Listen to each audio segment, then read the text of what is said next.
family said to start letting people in.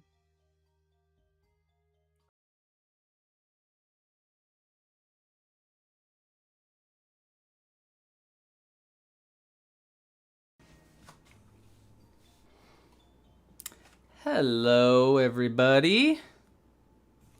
We are hi on Zoom. Hello, hello, and we are also on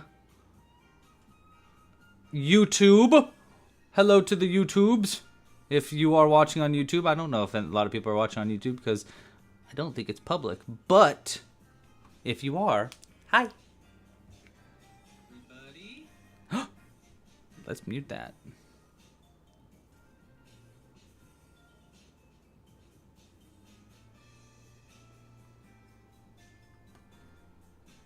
Okay. Oh, yeah, we actually do have a few people watching on YouTube.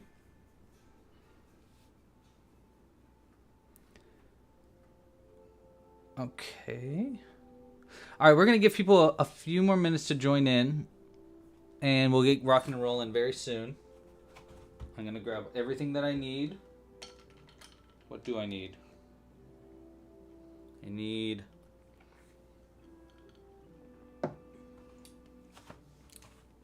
a noggin that's working.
All right.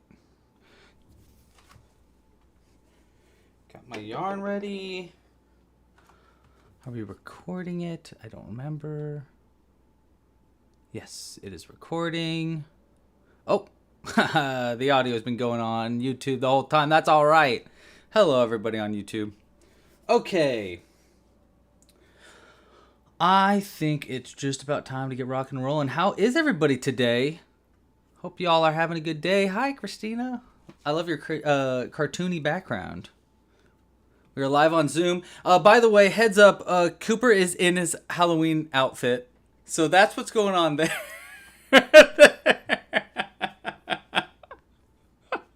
If you're watching on Zoom. I also realized I should probably... Recording in progress. There you go. Okay. Hello, everybody. Let's get rocking and a rolling. We'll switch over to this one.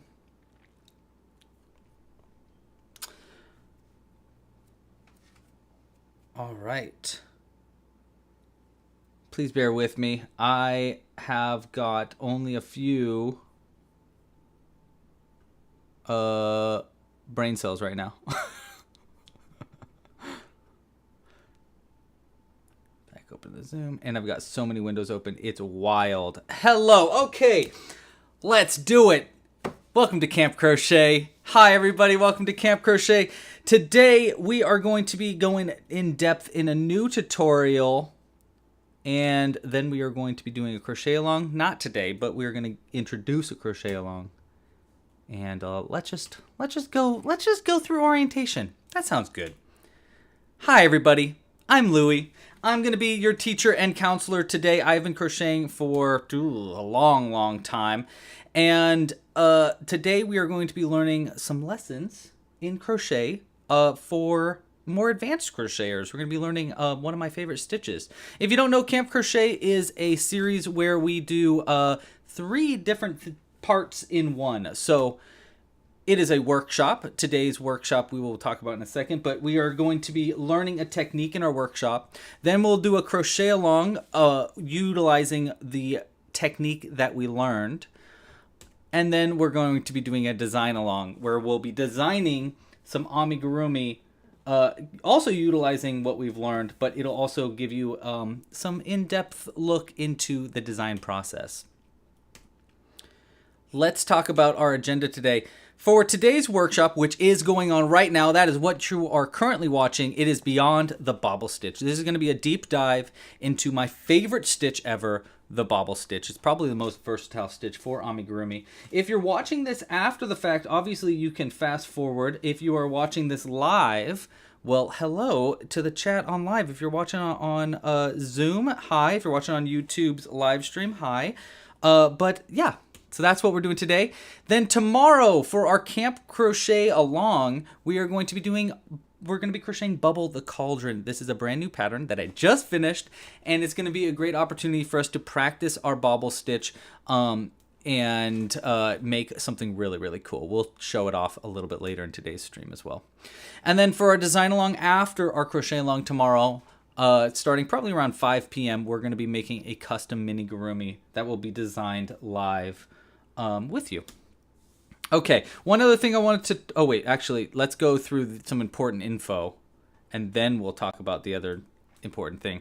So important info, if you're watching live, please comment your questions during the lesson, either in YouTube or on our Zoom. If we do get questions on YouTube, hopefully our moderators today will help us by adding them into the Zoom so that I can actually respond. Oops. There we go. Going a little fast there.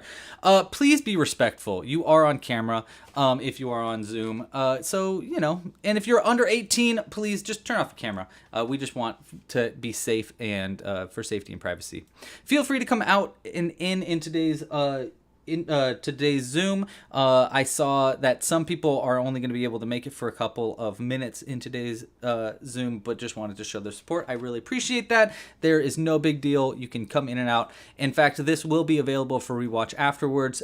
Feel free to save this lesson to your account if you want to add it to your library. In fact, I wanted to show off that really quick. So I did go through a lot of probably too much effort yesterday creating a great tutorial for today's lesson. It's like a companion tutorial that'll go through everything we're talking about. I even made cool little GIFs, and it is quite long, but it has all the information for everything we're talking about. So if you would like to watch along, you totally can, or read along rather. It is pretty cool. I'm actually pretty proud of it.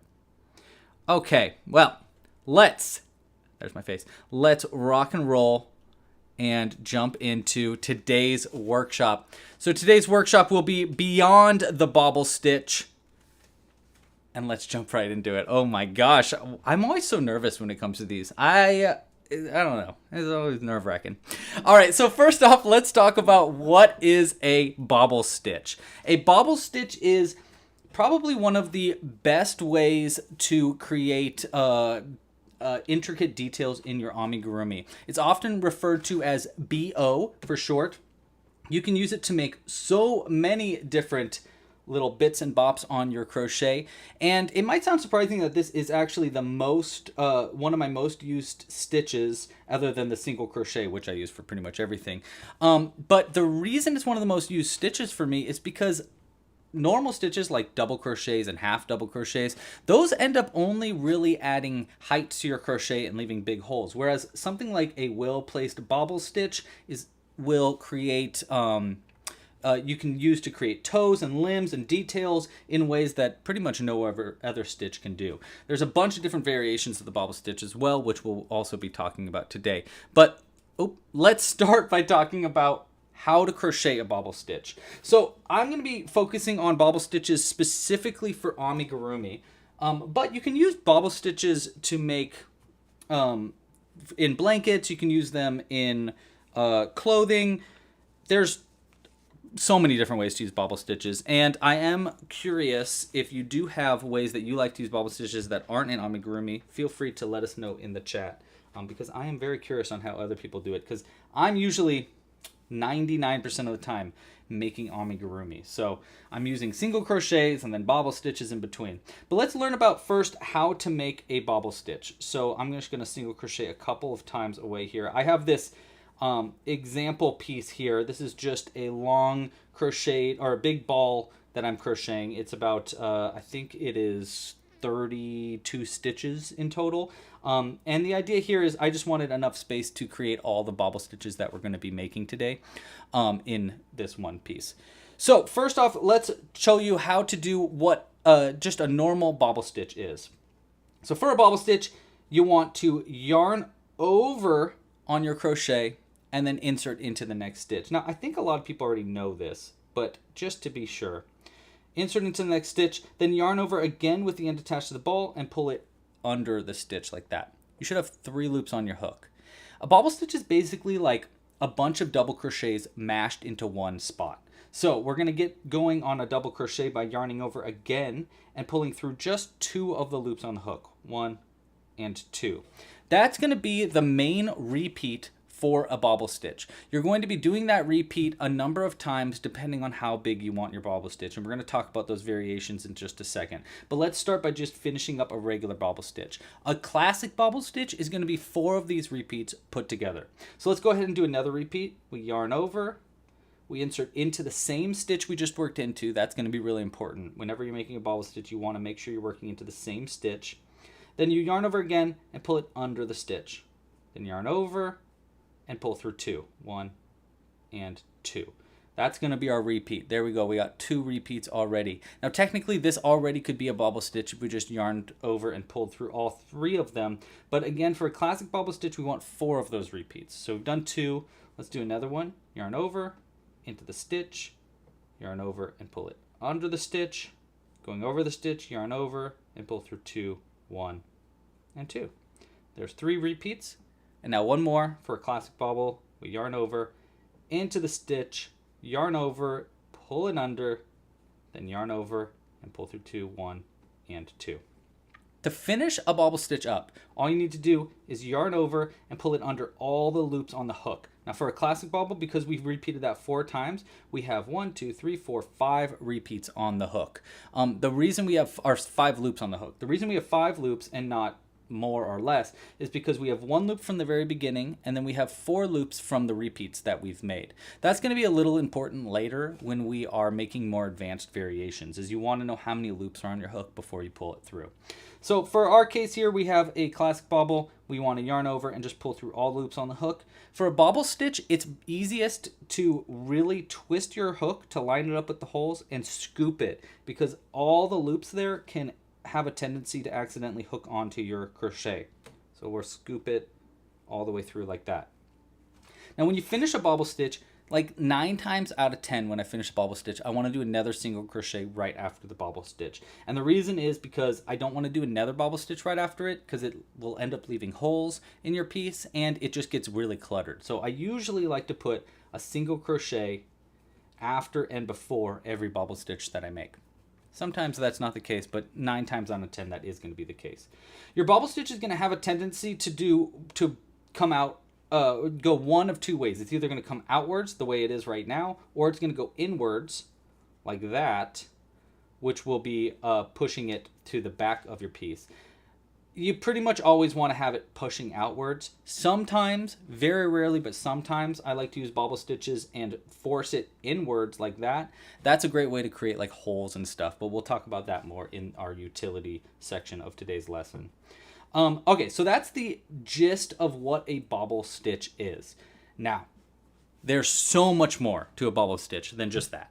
Obviously, we wouldn't be in today's lesson if that wasn't the case. So let's talk about a few variations for your bobble stitch. Now here I have a piece that's already completed, where I've made a bunch of different variations of bobble stitches, and this is actually only half of the variations that we're going to be talking about today. There are a lot of different variations for your bobble stitch. I'm going to try to do the best I can to get as detailed so that you never are questioning if this is a bobble stitch or not today. So that's our goal.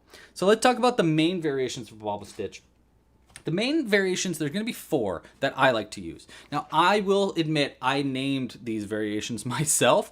They normally, when you call a bobble stitch, it's a bobble stitch, and they'll tell you it's going to be this many repeats. 9 times out of 10, it's going to be 4 repeats for a bobble stitch. That's what people usually like to make, is 4 repeats. But for me, I have, because I like to crochet such small characters, there's so many different ways to make bobble stitches that sometimes I need a little tiny bobble. Sometimes I need big bobbles.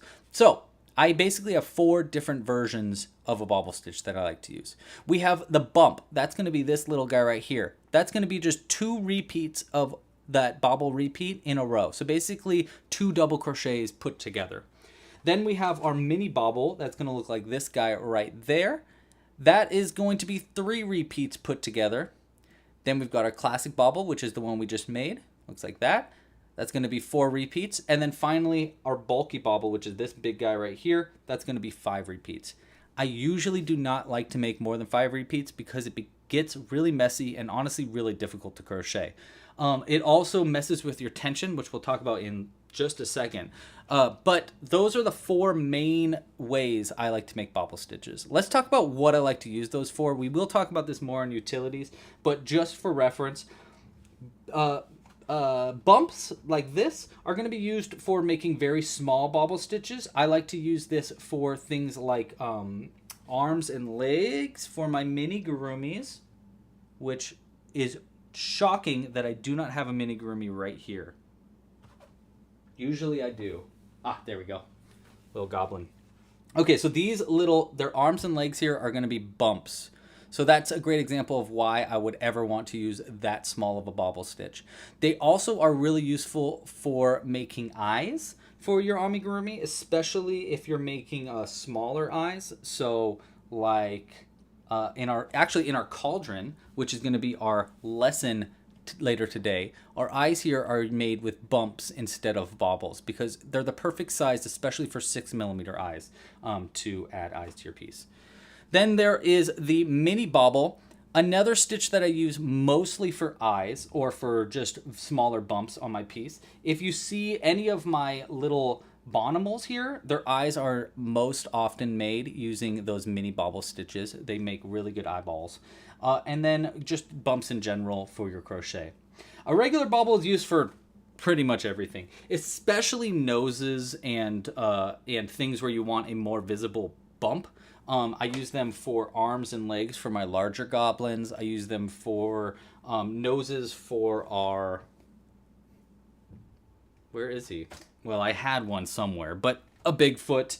And then we have our bulky bobble stitches. These are these big ones right here. And these are used for all sorts of different things. In our cauldron, I use those bulky bobbles for our feet here because I needed them to be slightly bigger so that it stood up a little bit better.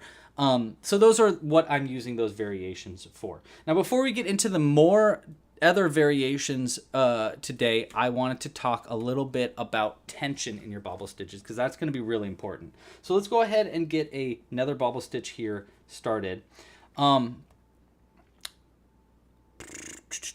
Tension, bobble stitches are going to look best when you use really tight tension in general. That's going to be usually the case for pretty much everything that you crochet, but especially when you make bobbles, you want to try to make sure that your loops are being held taut as you make each step of the bobble. Only pulling out as much of a loop as you need to get through the stitch. So like this is a lot of loop. This is just enough to get through the stitches. This is going to help keep your stitches held more tightly together as a whole. Your top loop, meaning this last loop right here of the previous stitch before you started your bobble, is going to have a lot of loops that are held under it, which means that this loop specifically is going to have a tendency to becoming more loose. So I always suggest before you make your bobble stitch, make that top loop, that one specifically, really taut. That's the one you want the most taut. I always also try to make sure to make single crochets between bobble stitches, like I said before. And this is going to be to make sure that your bobble stitches are held in and out. If you make your single crochets or other stitches other than single crochets, the bobble stitches don't have the other stitches to hold it in, and will become this like long flat open piece. So you don't really want that. So for amigurumi especially, to make sure that you don't leave holes in your pieces, you want to put single crochets between your bobble stitches. Now I'm going to go ahead and make a bobble stitch here and explain how I'm keeping tension as I go. So the first one, we want to keep that tension in that top loop just like that. Now we want to do our steps. Yarn over our piece. This one, it's hard not to have a tight tension when you yarn over your piece, but you do want to keep it taut. Then you want to keep it away from your piece as you go into your stitch, and then we want to yarn over and pull it under. Now is your opportunity to create more or less tension. So if I want it to be looser, I'll open it up like that. That's going to be a pretty loose bobble stitch. I don't really want a loose bobble stitch. In fact, not most of the time I'm pulling my loop out and it will be open like this, and I will pull it tighter after pulling it through to make sure that I have a pretty tight tension. So I basically want the holes to be just barely bigger than the crochet hook itself so that it keeps a tight tension. Then we'll yarn over, and here's another opportunity to keep a tight tension. If you want a loose tension, it would be something like that, really open, but we want it tight, so we don't want it to be pulled out too much. And then we're just going to pull through 2, 1, and 2. Now notice when I pull through that second one, I'm not like pulling out like that. I'm just barely pulling it out to keep it really close to the crochet hook. This tight tension is going to, like I said, create a very clean looking bobble stitch. I can't stress to you enough, when it comes to tension, you want your bobble stitches especially to have a nice tight tension. So here, I've made a bobble stitch. I've done our last repeat. I want to pull this one just a little bit tighter like that. And notice how it tightens up not only the loop on my crochet hook, but it also just a little bit tightens up the loop at the very bottom there. So that's going to be important for making sure your tension is tight.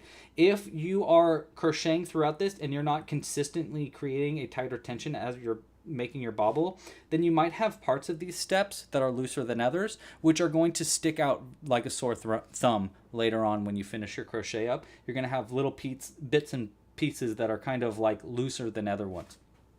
Even for me, who's been crocheting forever, that tension can be really hard to manage. So just keep your eye on the prize here. You know, don't relax when it comes to a bobble stitch. You got bobble stitches specifically you want to pay attention to. You can't just, I mean, you can just like crochet a bobble stitch while you're going, but it's not like a single crochet. It's not something that you're consistently repeating. You're doing bobble stitches pretty rarely in your crochet, so pay attention when you're making them. All right, YouTube asked a question that I will answer later on. That is for a crochet along question. But let's continue on. I'm going to finish this bobble stitch up really quick. Do we have any questions specifically about the bobble stitch, by the way, yet? Anywhere? No? All right, well, if you do, let me know. And let's continue on here. I'll crochet a few more times here to get away from that bobble stitch. And let's talk about some variations to the bobble stitch.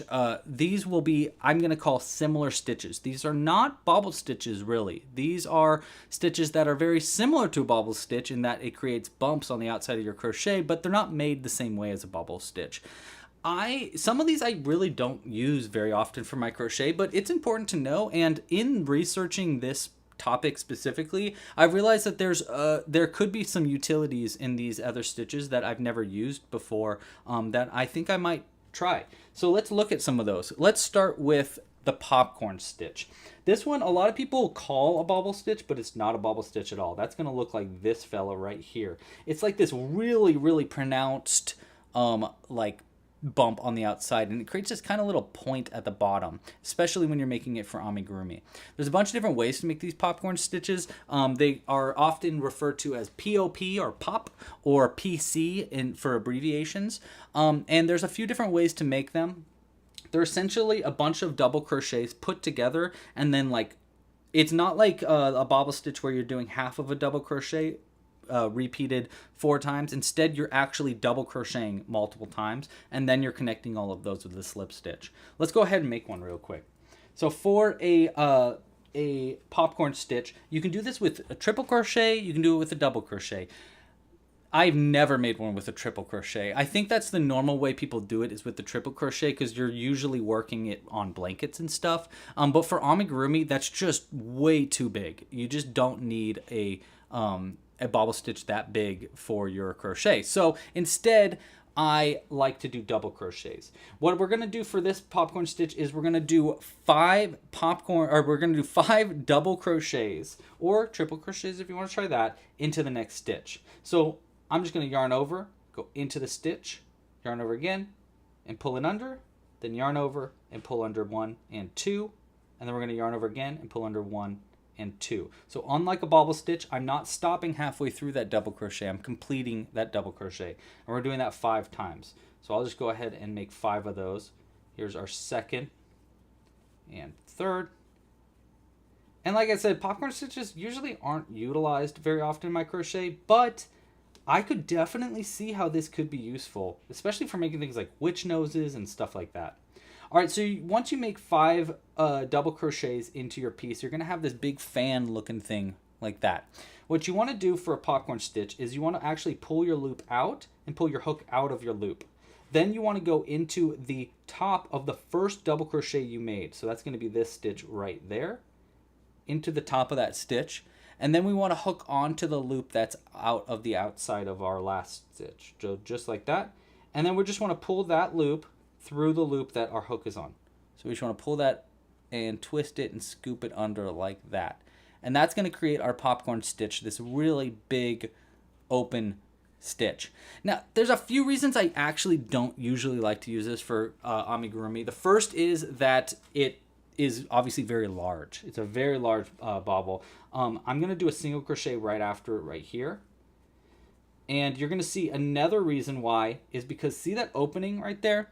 See, it leaves a pretty noticeable opening if you're not doing it with tight enough tension, which can be the case for a bobble stitch as well, but especially popcorn stitches, that opening can be detrimental for your crochet, and you can start to see your stuffing through it. So you want to kind of avoid leaving any openings ever when you're crocheting amigurumi, and popcorn stitches unfortunately can leave pretty big openings. It also leaves this weird little like flat bottom right there. It almost looks like a little bowl. I could see that being used in niche cases for like if you wanted to actually like put something in there, like let's say you wanted to make this look like a flower pot or something, and you wanted to actually crochet a flower with a stem that goes into this piece like that and goes into the actual amigurumi. But see, that's our opening straight into the body of our piece, so you can see how stuffing could easily find its way out of that.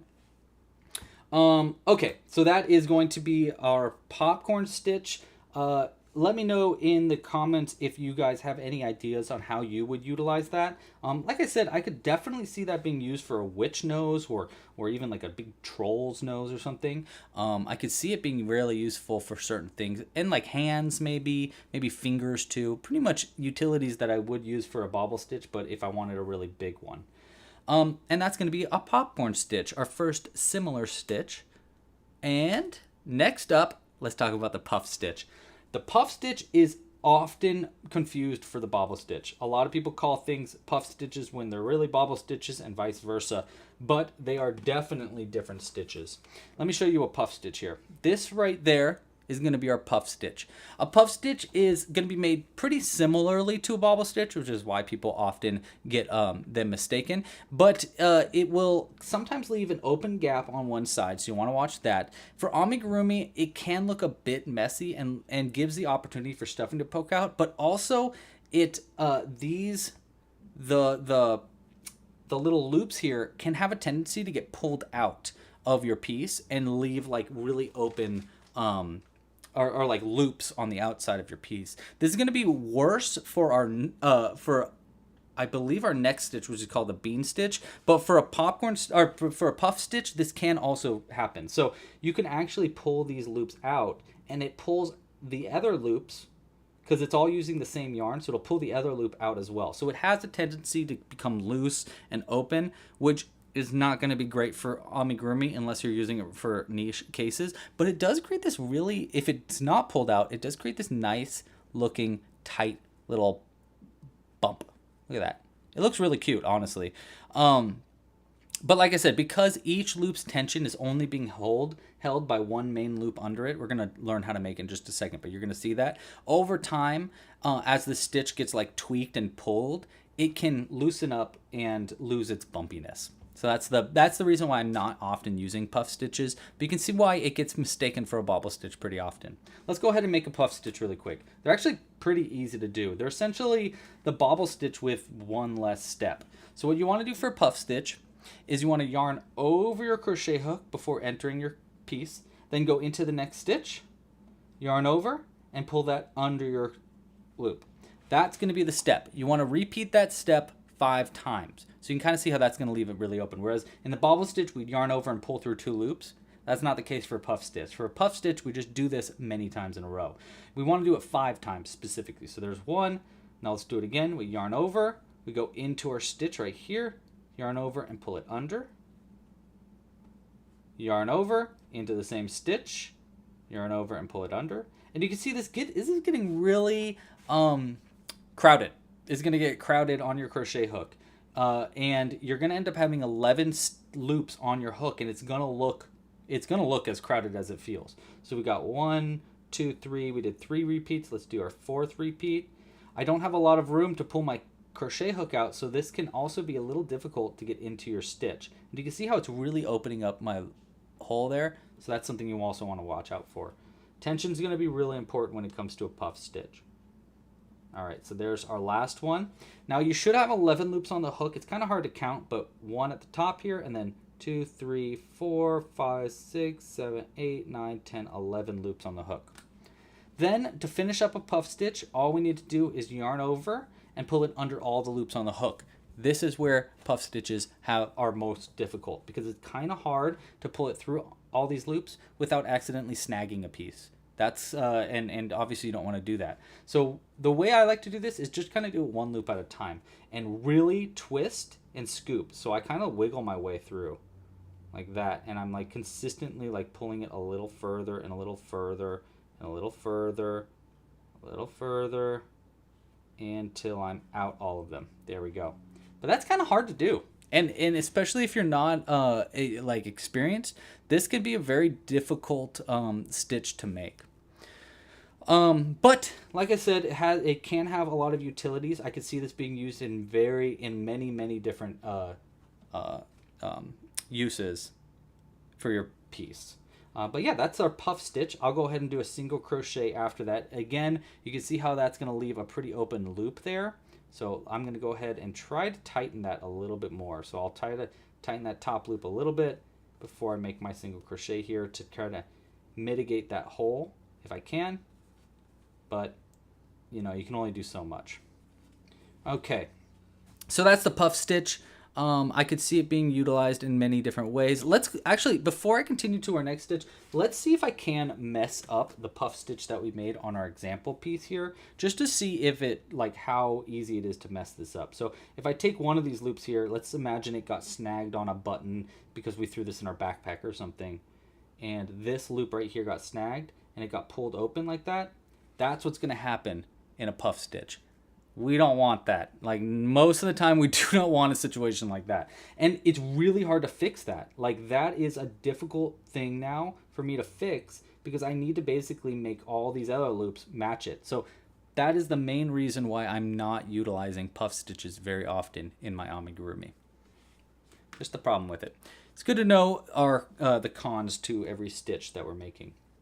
Okay, let's continue on now to the bean stitch.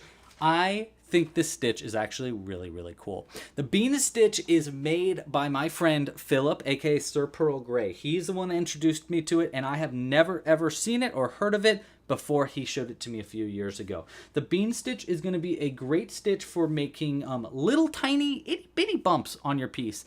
And like the puff stitch, it doesn't have a lot of structure holding it together. It's basically just loops on the stitch pulled with 1 loop between it, which means it has a similar cons to the puff stitch. There's going to be a lot of opportunity for the stitch to get pulled out. It can lose its shape a lot, and it's really small, so it's kind of hard to notice. In fact, let's look at it here on my finished piece. That right there is the bean stitch. You can see it kind of almost doesn't look like anything's happening. It can be useful though. In fact, I use it most often in my Ankylosaurus to make our bumps along the top here. So you can see how it makes these cool gigantic V's, and they are just noticeable enough bumps for your piece. The big repercussion, and I'm gonna say this is almost not a con because it is really cool, is that you can pull these loops out. So I'm looking for my example because I didn't bring it out, unfortunately. But I have an example somewhere of how this can be really, really cool. So you can pull these loops out really easy to make open loops on the outside of your piece. Let me show you on our finished. Actually, you know what? Let me make one first, and then I'll show you how to like a cool utility that I found for these bean stitches. Okay, so for a bean stitch, this is how you're gonna make it. Oh, I'm sorry. I forgot to switch the little thingy. There we go. For a bean stitch, you want to insert into the next stitch, yarn over, and pull a loop through. Now we want to yarn over our crochet hook and then insert back into the stitch again, then yarn over again and pull it under the stitch. That's going to leave 4 loops total on the hook. We've got 1 from the beginning and 3 loops that we just added. And then to finish that bean stitch, we yarn over again and we pull it under all those loops. 1, 2, 3. Like a puff, it can be hard to do that. So you want to take it very carefully. And that's going to be how to make a bean stitch. They're very tiny. They're called a bean stitch because they're really good for making little toe beans. But, like I said, it does have a con that I actually kind of like, which is, okay, so there it is being made. You can kind of see how it looks. It creates just barely a little bump. And here is the cool thing with it. So let's go to our finished piece here, and I'll show you this loop. The one loop that we made there can get pulled out really easy. So we can pull this out like this, and it opens up just like that. And you could do that with actually any of the loops that we made. So I think you could do it with this one as well. Oh no. Or maybe it's this one. Yeah, this one. So this one can also get pulled out. See, because there's only really one loop holding all this together. Now, that doesn't sound good, but you can use this for so many different things. How is the puff different than a double crochet? Great question, Lisa. I'll get to that in just a second. We'll go back to it. But for Zoe says we are getting a little laggy. Let me know if anybody else is getting laggy at all. Okay, so this could be really, really useful, actually. In fact, you can cut this yarn and it's not going to come apart. Like your piece isn't going to come apart, which means that we have an opportunity here to create loops on the outside of our crochet. Super, super useful. This can be crazy useful for making fur. This could be useful for making spikes on your crochet. I have a, this is what I've been looking for, which is I have a cactus that I've made using this technique, and every other stitch I did a bump, and then I pulled all the loops out like that, and then I cut them all, and then I had this really fuzzy cactus, and it looked like an actual cactus with all these little points and pokes. So it's a kind of cool technique for making your bumps there. Can anybody hear me on YouTube? How is YouTube doing right now? Because I'm feeling like it might have froze on YouTube, but I'm not sure. All right, you guys let me know on YouTube if you guys can hear me and if you can see me, because the microphone unfortunately is not showing in the right way. Okay. All right, so that is the puff. That is the bean stitch. Let me go back for a second to talk shortly about the puff stitch, because we did have a question about the puff stitch, which is, how is the puff stitch different than a double crochet? It's actually pretty different than a double crochet. Let's go ahead and just make a simple double crochet really quick. So a double crochet is going to be yarn over, insert into the stitch, yarn over again, and pull through. Oh, how is the puff different than a bean? Okay. Sorry. So how is puff stitch different than a bean stitch? It's very similarly made. It's just much smaller, and you start it differently. So for a puff stitch, you start by yarning over, then inserting into the stitch, yarning over again and pulling it through, and then repeating that 5 times, which means that you start the whole stitch with a yarn over. The bean stitch, you don't start with the yarn over. In fact, Instead, you start with going into the stitch and pulling a loop through before you even start, and then you do a yarn over into the stitch, pull through. So it is similar. It does have a similar vibe to the puff stitch. It's just much smaller, and it's much and it starts a little bit differently. Okay. Hope that explained it. Let me know if that helps. And let's move on to some advanced variations of the bobble stitch. See, those are some, alternative versions of a bobble stitch. It's not really a bobble stitch at all. Those are just like similar stitches to a bobble stitch. There are, however, advanced variations of the actual bobble stitch. And to start us off, we're going to be talking about some, over the decades I've been like designing so much amigurumi that I've found a few ways that I've essentially like invented a stitch by utilizing the bobble stitch. So the first one is probably one of my favorites, which is the spiked bobble. The spiked bobble was one of the first modified stitches that I ever made, and it was really, it changed the way that I saw stitches. You can see the spiked bobble most often when making things like claws on characters like our little hobgoblin here. All these little toes and fingers are going to be spiked bobble stitches. You can also see it in the nose for my goblin. I actually made this stitch originally for a goblin right before I released the goblin pattern. So I was about to release the goblin pattern. It was made with these noses where I actually crocheted a nose separately and sewed it on. But the night before I released it, I was like, you know what if I made a stitch so that I can reduce the amount of sewing that I did here. And after doing that, I made this spiked bobble stitch, which is essentially a mini bobble stitch with a picot in between it, which don't worry, we're going to explain what that means in a second. But it does help you from so much sewing together. You don't need to sew these together. Instead, you just add them, you just crochet it in. And it saves you a lot of sewing. It's really useful for making a bunch of different things. I use spike bobbles for things like beaks for little birds, obviously noses, claws, and fingers. You see them often in my dragon patterns at the bottom here. You can see I've used 3 spiked bobbles to create the foot of our dragons. It's an extremely useful stitch, and here is how we're going to make it. A spike bobble is essentially, like I said, a mini bobble mixed with a mini picot put in between to make that little spike. So we're going to start by making 2 bobble repeats. Oops, sorry, Mr. Camera. 2 bobble repeats. So, like we did for our regular bobble stitch, we yarn over, we insert into the stitch, yarn over again and pull it under the stitch, then yarn over and pull through 2, and that's our bobble stitch repeat. So we're going to do 2 of those repeats to get started with our spike bobble. So we go ahead and do a second one right here. That should leave us with 3 loops on the hook.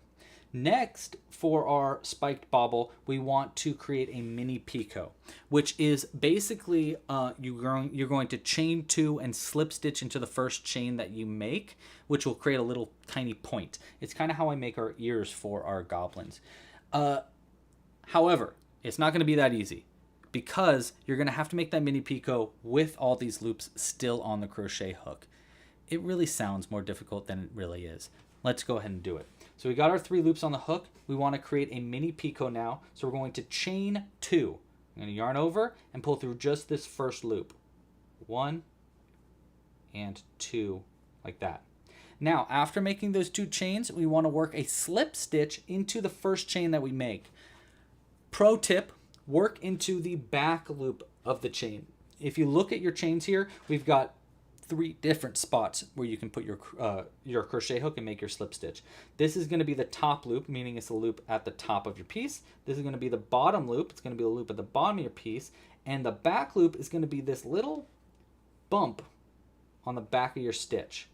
Here, if you look at it, this is the back of our stitch right here. This right here, right there, is going to be your back bump or back loop of your stitch.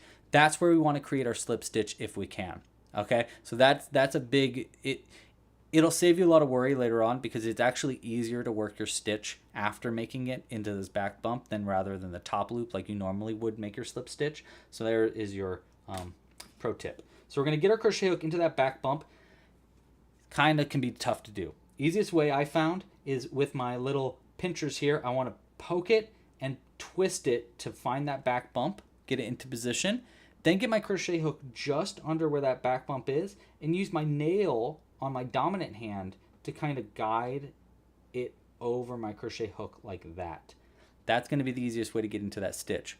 Once we're into that stitch, we want to make a slip stitch, which means we're going to pull through this chain that we're in right now and the first loop on the hook right there. So we're going to yarn over, pull it under that chain, and under just this first loop right here, like that. Not all of them, just that first one. And see, that's going to create this little point at the end. Okay, so that's going to be the hardest part of our spiked bobble. Now, to finish up a spiked bobble, we want one more double crochet repeat into the same, bobble stitch repeat into the same stitch. So we want to do one more of those repeats. So we yarn over, go into the same stitch we just worked into right here, yarn over and pull it under, then yarn over and pull through 2, 1, and 2 like that. We're going to have 4 loops on the hook, and to finish our spiked bobble up, we're going to yarn over and pull it under all of them with a twist and a scoop. Scoop like that. All right, so that's going to be our spiked bobble. Let me do another single crochet and send the next few stitches just to get away from that, so I can pull my loop out and we can look at it a little bit, and we can look at the way that spiked bobbles kind of work. So what's cool about the spiked bobble is it creates this little point. What you need to be aware of, I was going to say not cool, but really it is cool. It just, you need to be aware of it, is that this spiked bobble is going to have a specific angle to it. See, it's kind of angling downwards like that, towards the top, or towards like where we are crocheting. It's not angling this way, it's angling that way. You can't really fix that. You can't do it the other way around. So if you wanted it to be pointing upwards instead, that's going to be a little bit difficult of a request for your crochet. You want it to be, or it's always going to want to bend its way up like that. This is, and then you can see here it kind of creates this little kind of spike there. Let me show you a few cases on what I use this for. You've seen it on our fingers and toes. Let me show you a few other use cases. You can use it for the horns here on our little ankylosaurus. I use it for that right there. So you can see it really creates this very visible, like pokey little point. Like we said, we use it for beaks on our burbs. I also like to use it for the underbeak on a burb sometimes too. And then another one that I like to use it for was, oh, that's right, our witch hat that we made just the other day. Where did I put it? Well, I don't remember where I put this. Oh, here it is. It's right behind me. So just the other day, we made this witch hat for our little stegosaurus here. The top of our witch hat here is a spiked bobble stitch to make that point of our witch hat really, really clean. To do that, I made our spiked bobble in the first magic loop, in the magic loop that we were making. So it was a way to make our magic loop, and then I made, I think it was like our 4th stitch was our spiked bobble, and then I worked around our stitches as normal. But you can see it creates a really, really distinct point for your crochet. It's also how I did the feet of our dragon here. Same thing. I did spiked bobbles into the very center of our magic loop before pulling it closed, and it created these little points and how they like kind of stick out a little bit. So even though they are angled upwards, I kind of like that because it made it more of a flat bottom. Can I show the spiked bobble one more time? I sure can for you, Lisa. Thank you for asking. So let's go ahead. I'll make another spiked bobble here. We are going to be making another spiked bobble in a second, with a double spiked bobble as well. But let me go ahead and do one more spiked bobble for you really quick. So that's going to be 2 bobble repeats into the next stitch. So we yarn over into the next stitch, pull through, yarn over, and pull through 2 times. So there's 1 and 2 like that. Oh, okay. And then we want to do a mini picot into that. So we yarn over and we chain 2 with just that first loop right there. So 1 and 2. So just that first loop, and you're going to have those 2 chains. And then we want to get into the back bump of that first chain that we made. Easiest way, twist it around to get it into more visible. Get your crochet hook just under where that bump is, and then use your nail to kind of guide it over your crochet hook like that. And then we're going to do a slip stitch. Yarn over, pull it under that bump, back bump, and then under the first loop there on the crochet hook to create that point. And then we're going to do one more double crochet repeat into the same stitch after doing that. Again, that was the hard part. Next, you do just a double crochet repeat into that stitch, and then we yarn over and pull through all of them. I did that a little quick there. Lisa, if you want more detailed instructions, I actually have a second video tutorial that's all about the spiked bobble. It kind of talks about everything we talked about today, but it is a good way to get you know, really advanced or like slow explanation of it. So yeah, hopefully that helped. Such a cool stitch. Thanks. I'm glad you agree, Lisa. This one really was the stitch that I was like, oh my gosh, that's so cool. It reminded me, it's funny because this stitch made me think about, such a funny thing to say, but it made me think about crocheting like I was skateboarding. That sounds weird, but there's a reason that I say that. Oh, hold on one second. See, in skateboarding, I used to skateboard a lot. And in skateboarding, you, to make a new, like, trick, it's basically like putting other tricks together. So if you're doing a kick flip, which is where you've, like, flipped the board around, like, 3 times, you're doing a very specific thing to do that. But then there's another stitch, see, I'm already saying that, another trick in skateboarding where you flip the board around all the way like this. But when you combine them together, it creates a completely different stitch. That's called it's called a tray flip is what it's called in skateboarding. But very similarly with crochet, we mash 2 stitches together. We put a bobble stitch with a picot, boom, we make a brand new stitch. You can do this with other stitches as well. It kind of like unlocks what crochet is. Crochet is just a combination of loops being pulled through stitches. So if you can use those loops in different ways, you can create your own stitches that way. So basically, crochet is, not every stitch has been found in crocheting. If you want to experiment, that's how I got really good at crocheting, is I started experimenting with my stitches over and over, making new stitches up, and it turned out later that I had made up stitches that already were around, like the half double crochet. I didn't learn the half double crochet before I made it. I made the half double crochet, and then I learned, oh, that's what this stitch is called. It's called the half double crochet. So it pays off in crochet to experiment, to explore how stitches work. Will really help you on later on with your, especially if you're designing crochet. But it also helps you just understand how loops and stitches work. Okay. Yes, so exactly, Zoe. You can now tell the haters that crochet is just as cool, if not cooler, than skateboarding. It's going to be in the Olympics next. I think so. Okay. Christina asks, do I recommend a loose or tension when making a spiked bobble? I often have a hard time working into that chain when doing a spiked bobble. I would recommend that, especially if you're just starting out and you're trying to get the details of what a spiked bobble is and just trying to understand it. Go loose. It'll make your life a lot easier. A tighter grip, especially when it comes to that chain part, will create a tighter point here. But a loose grip it's not going to be as detrimental. The loose grip is going to be detrimental when you're making the bobble repeat part. But when it comes to the chain part, try to make it a little looser. It might make your life a little easier. The bobble stitch part, though, like the bobble repeat, I would try to keep a tighter tension for that. I hope that answered your question. All right, let's look at another advanced variation of our crochet, which is going to be working into the round above.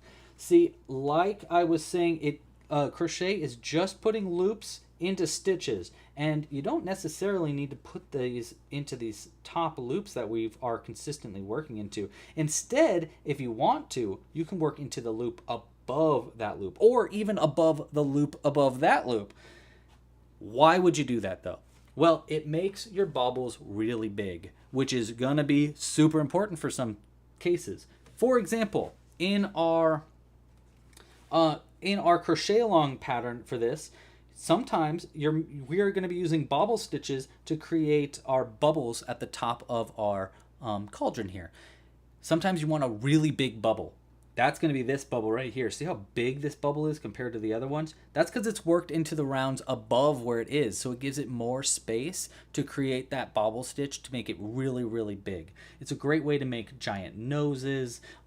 It's a great way to make legs for your amigurumi. So you'll see me use this technique really often when making my my bonimals. See his legs here? I wanted these legs to be pulled from a stitch higher up. So if I look at this upside down, which is how I crocheted it, you can see, like if imagine this single crochet was a bobble stitch, it would be right here, right? It would be coming out of this stitch and then make that bump right there. But this one is worked in the same round, but it's so much bigger and it's coming out of 2 rounds above, which makes it look like these back legs are coming from higher up in the body. So it's a great way to control where your stitch is coming out of to make it look like different kinds of stitches, and like these stitches are coming out of different spots, which is going to make it just make it really useful for certain cases. So let's go ahead and do that really quick. I'll show you how to work a bobble stitch. Let's do a bulky bobble, and we're going to do it into this round.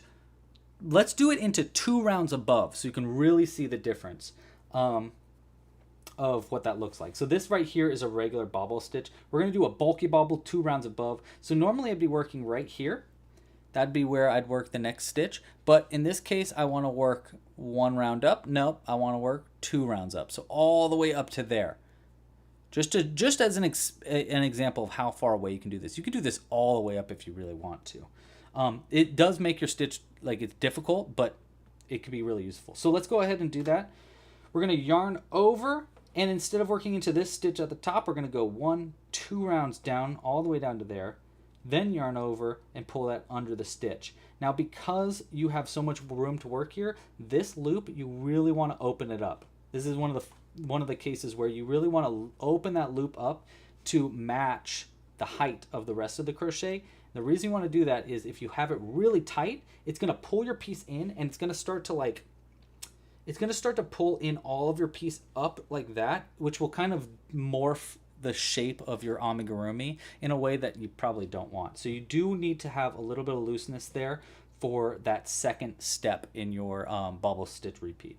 So once you have that loop open really wide like that, we can yarn over and pull through just 2 of those loops, 1 and 2 like that. And now we want to repeat that. We're going to do a bulky bobble, so we want to repeat that 5 times. As we do our repeats, I want to try to make sure each repeat is over where this one is. And the reason we want to do that is because it kind of like stacks all these on top of each other, and it keeps everything a little bit tighter.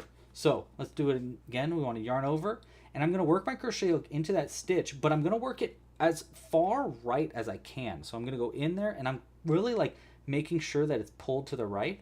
I yarn over, and I'll pull it under like that, and I'm going to make sure I'm pulling it over and keeping it as much over on this side as I can, rather than like trying to keep it open like that. See, I don't want it really opened.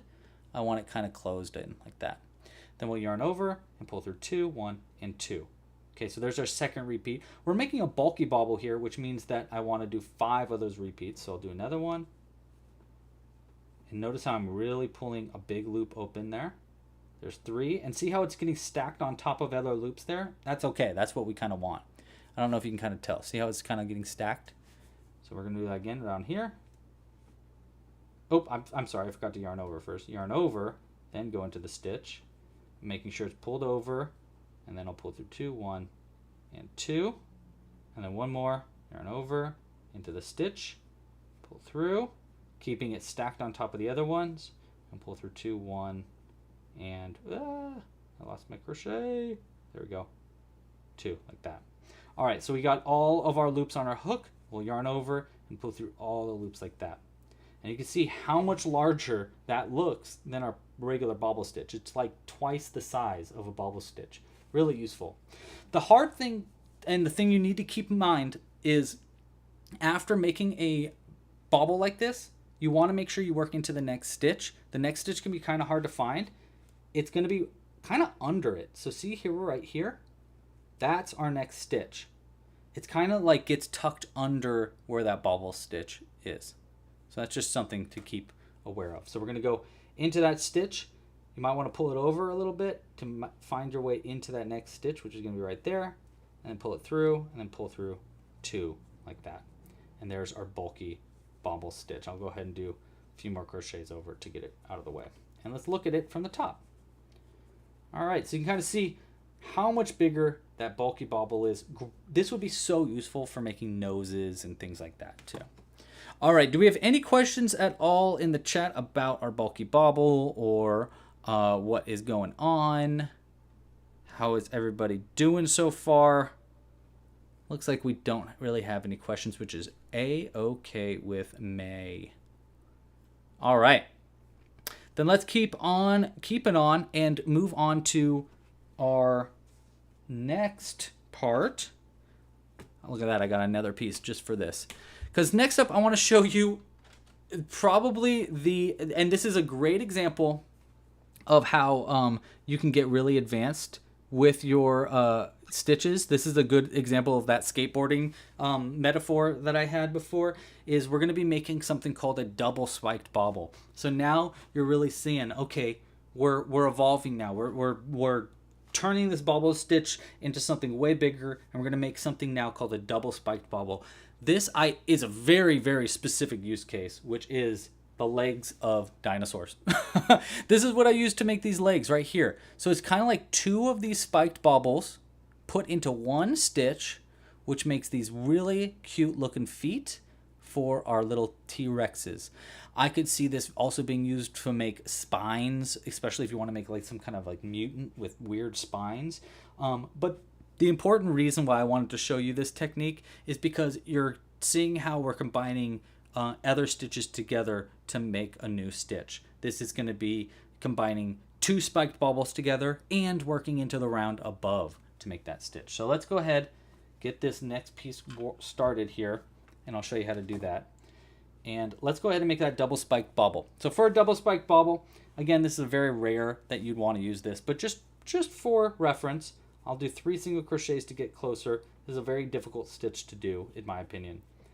But, you know, we need to do some advanced stitches too.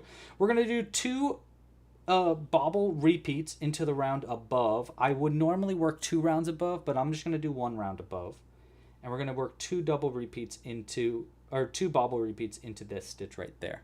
So into that round above where we normally work. And we're going to do 1. And we're going to do 2 like that. Now we're going to make our spiked bobble part. So we're going to chain 2, 1 and 2. We're keeping our loops as tight as we can there. Pull that over to find that back bump, and we're going to slip stitch into that second chain to create our point at the end of our spike.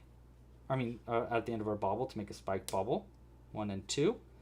All right, now we want to repeat that same process 1 more time. So we want to do this whole thing again into that top loop. So we want 2 double repeats, 2 bobble repeats.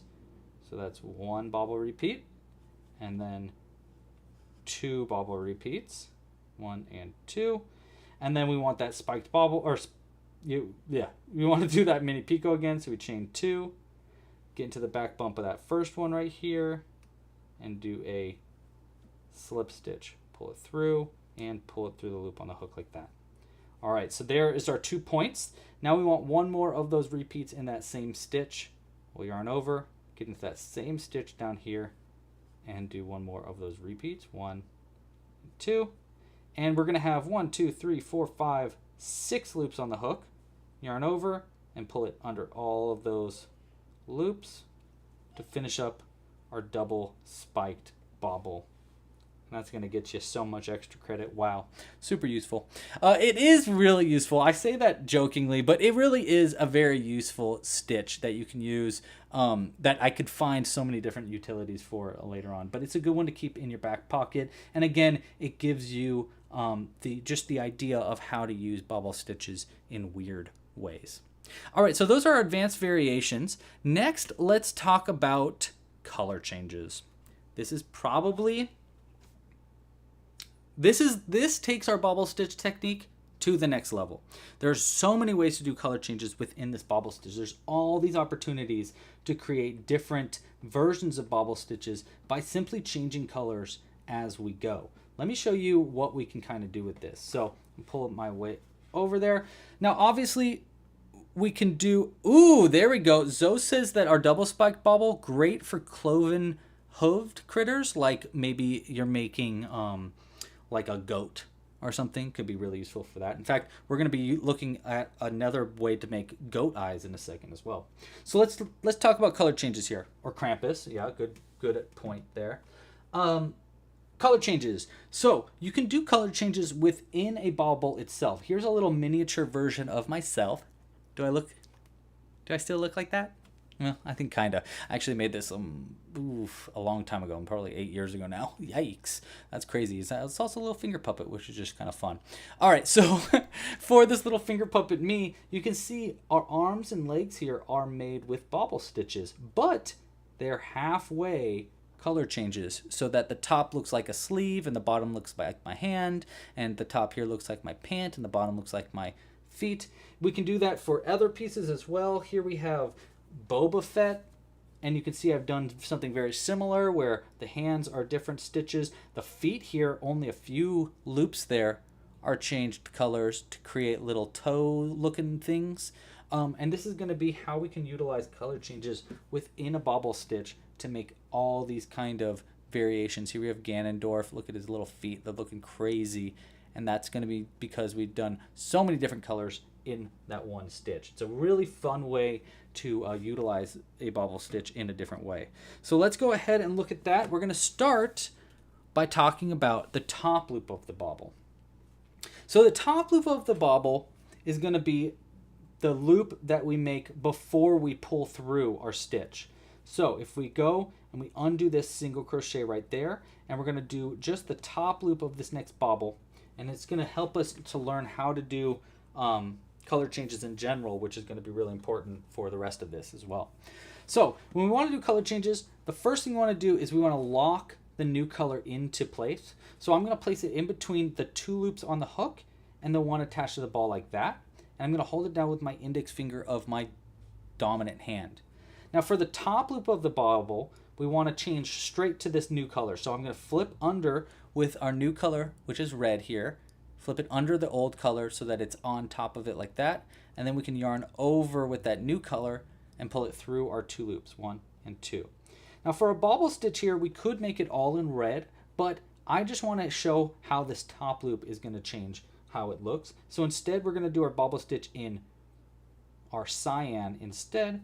So we're going to switch over to cyan, and I'm just going to do a regular bobble stitch in cyan really quick. And we can look at how that top loop is going to affect our crochet. So I'll do one more here. We'll do a full bobble stitch. And I'm going to pull that top loop a little bit tighter, just so that red gets a little bit tighter so that it matches the rest of our loops. Because you remember how I said it has a tendency to open that top loop? So that's going to be a great use case right there. And we're going to yarn over and pull through all of those loops to finish that bobble. And I'm going to crochet around our next stitch. I always like to work around whatever color changes we make with our first single crochet after a bobble stitch like that. And then I cut my yarn if I don't need it anymore, which in this case I don't. Okay, so that's making just the top loop of our bobble. And here's what that's going to look like later on in your crochet. If you kept going and we crocheted around it in our next round, you can see where that top loop is going to show off. So that's going to be way up here at the very top of the bobble. Now this obviously has some utility. 9 times out of 10, I want this top loop to be the same color as the body of my bobbles so that it doesn't stick out as often or as noticeable. But you can use it, you can kind of see it here. You can use that top loop to create basically little thumbs, like if you're making them in hands. Or I could see you using that for like a stem of like a little orange if you wanted to make your bobble stitch an orange. There are definitely some utilities to changing that top loop color, but most of the time I want that top loop to be the main color of our body. So, but it does help us know how to change colors, which is obviously going to be pretty important. All right, so the next round that we are working in, by the way, that top loop is going to be pulled over slightly. So you can kind of see how here it's a little off to the right, but when we work our crochet in that stitch, it's going to get pulled over just a little bit to the left. I could also see this being used to make like looking like bombs, maybe like little cartoon bombs or something, or I don't know. I could see it being used for some stuff, but it is a rare case that I need to use that top loop specifically. More often, I want to be using our middle loop of our bobble, which is going to create the line in the center. So here we have one where I've changed colors only in those center loops right there. That's going to be because I utilized the middle loop of our bobbles. Let's go ahead and do color changes with just those middle loops so you can see how to control that color. Every space where you're doing your color changes in your bobble stitch is going to have a different way to kind of control it. So for our middle loop, get my crochet ready. I'm going to crochet around this orange yarn to get it locked into place, which you always want to work around it for your last stitch before your bobble stitch. And your middle loop is going to be affected by your first step of your bobble. So step 1 of your bobble, we yarn over our crochet hook. So we're going to yarn over with orange in this case. And then after yarning over with orange, we always want to get prepared for what the next color is going to be. Our next color, because we're only doing the middle in orange, we want to switch over to our cyan. So I put my index finger between the two, like this, and I'll pull it over on top of it like that. Then I'll work into our next stitch right here, yarn over with our cyan and pull that under our stitch. And then I'm going to yarn over a cyan again and pull through 2 loops because we're only utilizing that middle loop in orange. Now it's going to, notice how it kind of pulls that stitch over. Don't worry too much about that. We're going to be able to affect that by pulling our tail end from the beginning here, and it'll tighten that loop up a little bit. All right, so we want to do this 4 times. So let's go do it again. We yarn over with our orange. We flip it over so that our cyan is on top before entering our stitch. Then yarn over with our cyan and pull it under. And then staying with our cyan, we yarn over and pull through 2, 1, and 2. After doing that, because we're doing this color changes in a weird way, we want to pull that tighter a little bit to kind of line that up. Let's do it again. Yarn over with our orange, switch over so that cyan's on top, go into our stitch, pull through with our cyan, pull through, yarn over and pull through 2 of these orange, or the orange and the cyan. Bloop, almost split that yarn there. Let's pull that a little tighter now, and we'll do it one more time. Yarn over with orange, switch over so cyan's on top, into the stitch, yarn over with cyan, pull through, then yarn over cyan and pull through just 2, 1, and 2, like that. Then we'll yarn over and pull through all the loops on our hook. I'm going to tighten this orange just a little bit at the end there so that it kind of matches the ends a little bit. And see how this kind of, it does have wear and tear on the yarn when you're doing color changes in this way. So that keep an eye on that. And it does look a little weird changing just the center, but it is important to note how to change that center loop, because you're going to combine that color change with the other color changes that we're going to go over in just a second to make just the top half one color or the bottom half one color. Cut that yarn. That's how to affect your yarn using the middle loop. Oh my gosh, I forgot to change the note. That's the middle of the bobble. Here we go. It does look a little weird. It looks really jagged. So you want to be careful about that. You sometimes can kind of like mess with it a little bit to kind of fix those jagged bits if you want to. But I could see that being used in like black if you want to make little, and like red on the bottom and white on the tops if you want to make like pokeballs, maybe something like that. Very niche use case for the color change spot, but it can be useful.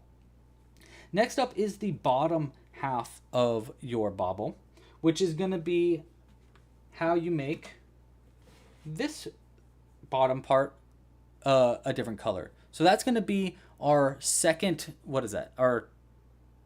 second step of your bobble stitch. So our first step, we yarn over with our color, then second step, we go into the stitch and pull a loop through.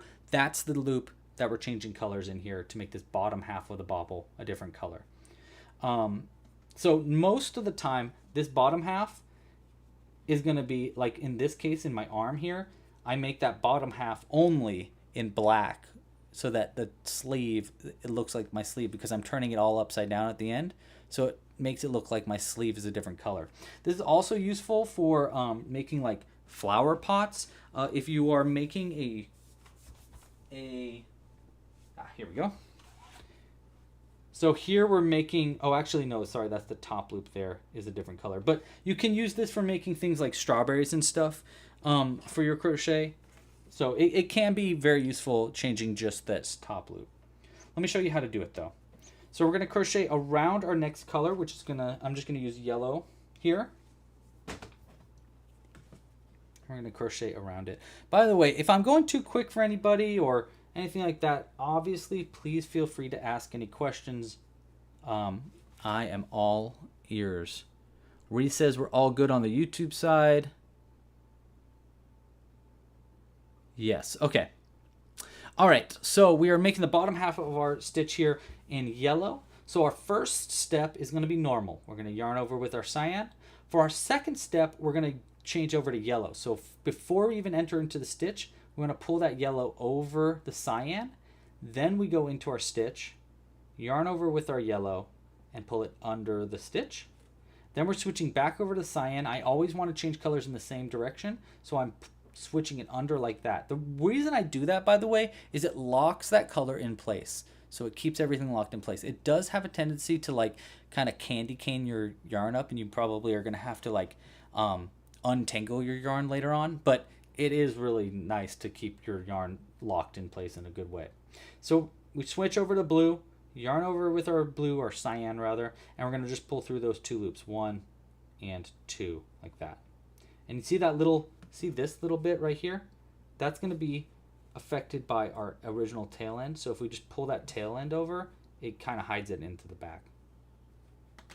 Okay, let's do that. We're going to do that 4 times total for a regular bobble stitch. So I'm going to yarn over cyan, switch over so that yellow's on top, then go into the stitch and yarn over yellow and pull it under.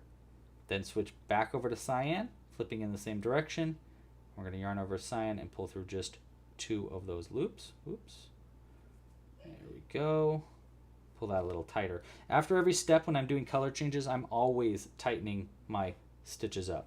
So just a note, when you're doing color changes especially, you're going to find that your crochet gets, the tension control is much more difficult when you're changing colors like this. We'll do one more step here. Oops, forgot to change colors. Now I go into our stitch and pull through, and switch back over to cyan and pull through 1 and oops. See, I didn't pull through all that stitch there. I'm going to undo that one. We're going to do that one again because I split my yarn, which you always want to be careful of. Even with the bobble stitches. With bobble stitches especially, splitting your yarn is easy to do by accident. So just be careful about that. How do I keep the yarn from tangling? That's a good question. It does kind of find its way to tangle itself regardless. So you can only really do so much to help it from tangling. But the way that the real answer to your question is to hold it really tightly. Holding it close and keeping track of where the ends are. But you can see it actually didn't tangle, which is kind of surprising. Usually, because I'm consistently spinning in the same direction, it kind of candy canes up, like I was saying. And then to untangle it pretty much after every time I do a bobble stitch with color changes like this, I try to untangle my yarn.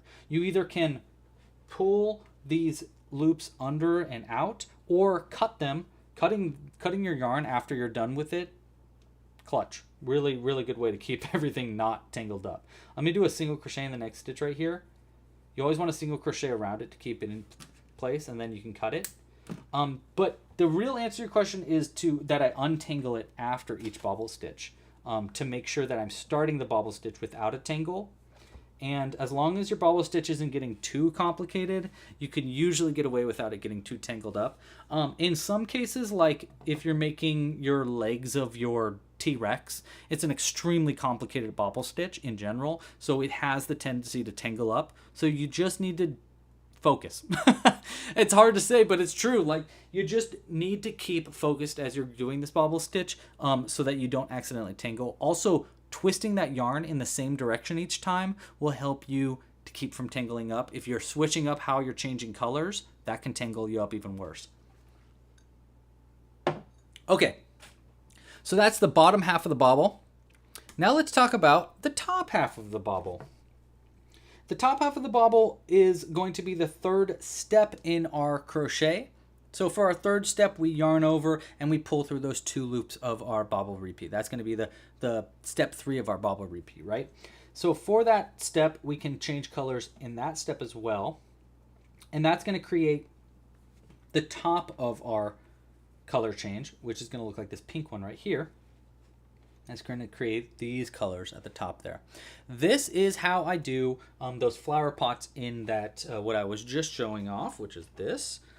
So in our gnome home here, these flower pots are made with bobble stitches, where I've changed the top of the loops with green to create the green at the bottom of a flower, and then I sewed a flower on top of it to make it look like little flower pots really easy. It's another great way to make things like strawberries, to make things like apples on a tree, like little buttons. Changing colors at this top loop is probably the most often. I either am doing either the bottom loop or the top loop. The bottom half or the top half for my crochet. But let me just go ahead and show you how to do this. I think it's pretty obvious now that we've done the other ones, how to do these color changes in this spot. But, it's not going to hurt to learn. So let's go ahead and do that. So I'm going to pull through with my cyan to lock my pink in place. And it's step 3 that we're changing colors. So step 1, yarn over, step 2 into the stitch, step 2 into the stitch and pull through. Now step 3 is where we change colors. So I'm going to put my finger in between these 2 colors, flip that new color under the old color to keep from tangling too much. Then I'm going to yarn over with our pink yarn and pull through those 2 loops, 1 and 2, like that. And we're just going to repeat that over and over. We're going to switch back to our cyan. See, notice how I'm consistently flipping in the same direction. And then we can continue. Yarn over with cyan into the stitch, yarn over and pull it under. Then switch back over to pink, yarn over, pull through 2, 1 and 2. And every time we're doing that twist, it's locking it in the back and keeping it away from poking through our stitches. Back to our cyan, yarn over, into the stitch, pull through. Switch back over to pink, yarn over, pull through 2. Okay, one more, yarn over, into the stitch, pull through, back to pink, switch over, and pull through 2, 1 and 2, like that. And we'll finish this up by switching back over to cyan, yarning over, and pulling through all those loops with cyan, and it's going to create only those tops to be pink. So you actually start the new color 2 stitches ahead, usually just 1 stitch ahead, but you can do 2 stitches ahead. The more you crochet around that new color, the more it's going to get locked into place, Lisa. Yeah, so you can do it 2 stitches ahead. The reason I usually don't do 2 stitches ahead is because the more you crochet around your color, the more your color is going to poke through, especially when it comes to 2 stitches. So here I'm crocheting around 2 stitches. See how that pink kind of shows through my yarn a little bit more? That's what happens when you do more than 1 stitch. So I usually just do 1, but you can crochet around your new color for more than 1 stitch as well. Okay, so that's going to be how to change colors in the different spots in your bobble stitch. And like I said, you can use this for so many different things.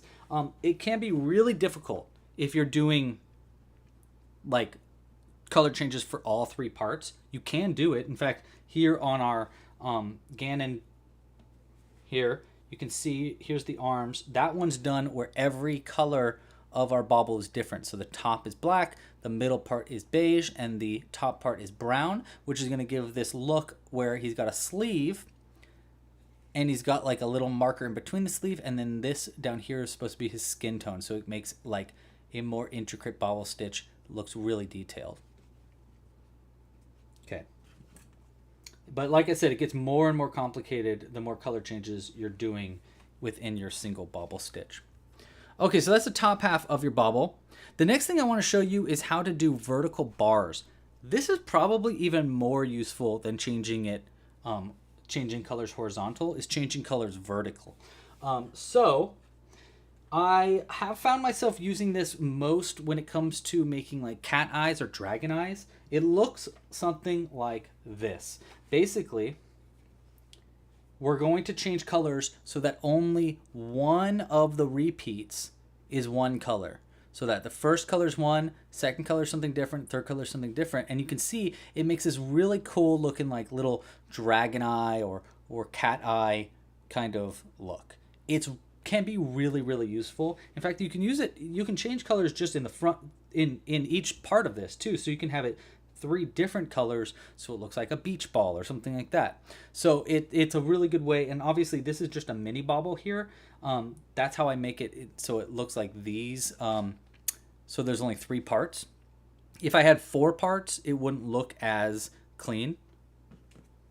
As centered, you know, because we're only doing 3. There's only 3 steps for a mini bobble. There's 1 repeat, 2 repeat, 3 repeat. Normally with a regular bobble, there's 4 repeats, which means there's no center repeat, which means that the center, we can't make this look like only in the center. But let's give that a shot actually. Let's do 4 repeats instead, where the 3rd repeat is a vertical bar, and that way the vertical bar will be angling slightly in one direction or another, which will make it so you can make your character look inwards or outwards or in one direction or another. So let's go ahead and try that. We're going to get our yarn prepared. We want to both get our yellow yarn prepared, and we want to get our black yarn prepared. So I'm going to get both of these yarns stacked on top of each other and put it in between the 2 loops on the hook and the one attached to the ball right before a bobble stitch, like this, placed over both of them. And then we're going to yarn over with our main color and pull it over those 2 loops so that each of those are locked into place. Whoa, that's crazy. The music like stopped forever and then it got started again. I don't know why. Weird. Okay, let's just keep going now. Sorry, I lost that. There we go.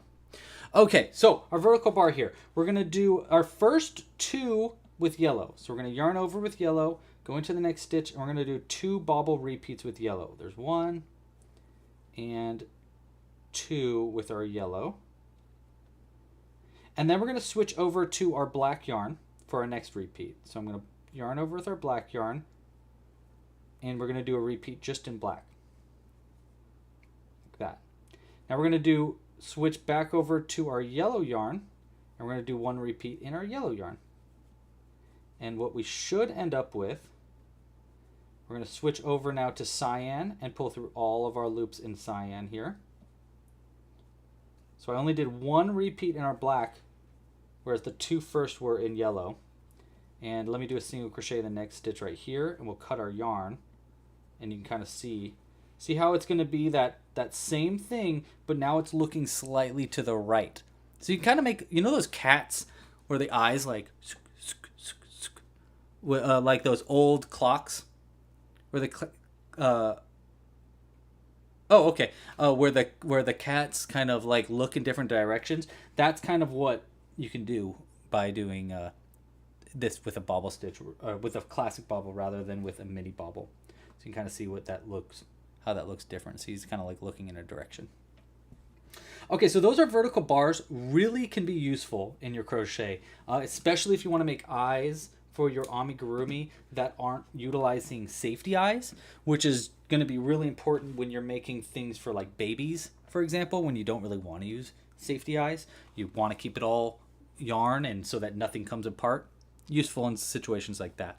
Our next technique is going to have a very similar situation, which is going to be, which is going to be, you can now mix and match. You can put these color changes wherever you want. You can do just one little loop that's a different color.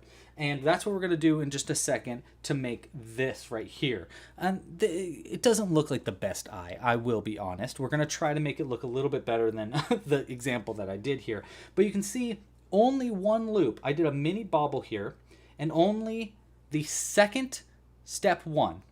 So the second yarn over before entering into the stitch, I made it in black, which made it so that only one dot was black there. Great way to make just one space black, so it made it look a little bit like an eye.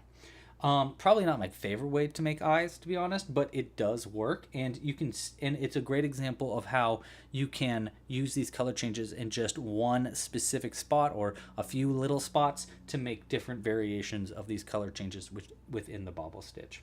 Let's go ahead. I'm going to go ahead and try to repeat this exact thing. Let's see if we can do it a little bit cleaner though. So let me do one stitch here, and let's get our black yarn and our white yarn started. Like these, and we'll try to make a little bit bigger of an iris this time. I'm going to pull through with our cyan around our colors. I'm going to do the first repeat all in white, just going to be like this, and then our second repeat, let's see, let's do a full bobble stitch instead of a mini bobble, and for our 2 center repeats, so our second repeat and our third repeat of our bobble repeats, we're going to have the center part where we yarn over in our black yarn, and then we're going to switch right back over to white for our third step to be in white. See, so just that center part is black, and then we're going to yarn over with white and pull it through those 2 loops, 1 and 2, and now just that center loop is going to be black. Now we're going to do that one more time. Let's try it. I don't know how this is going to look, but we're going to try it. Yarn over with our black.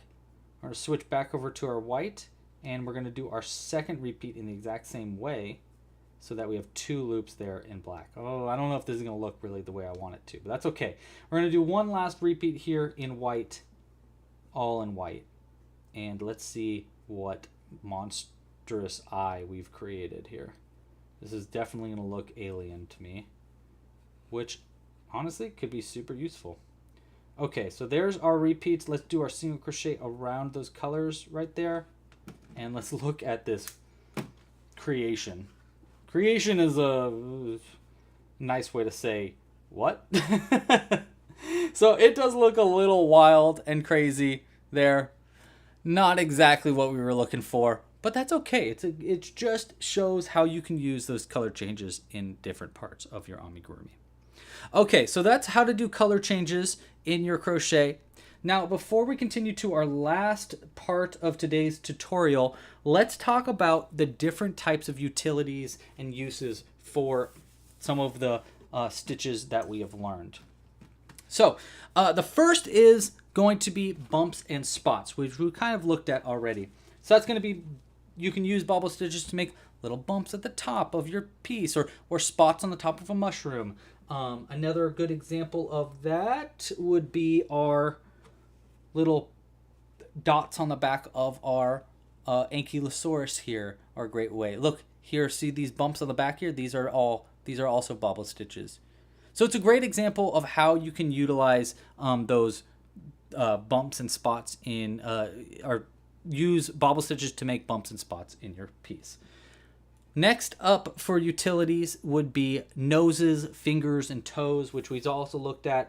You can see the nose in our little goblin here, our fingers in our alien Bix here. All of his fingers and toes are made using bobble stitches. Like I said, if you put bobble stitches into the very first round of your crochet, you can make really, oops, sorry Bubba. You can make really clustered bobble stitches like that to make really clean looking bobbles. So that's how to use them for fingers and toes.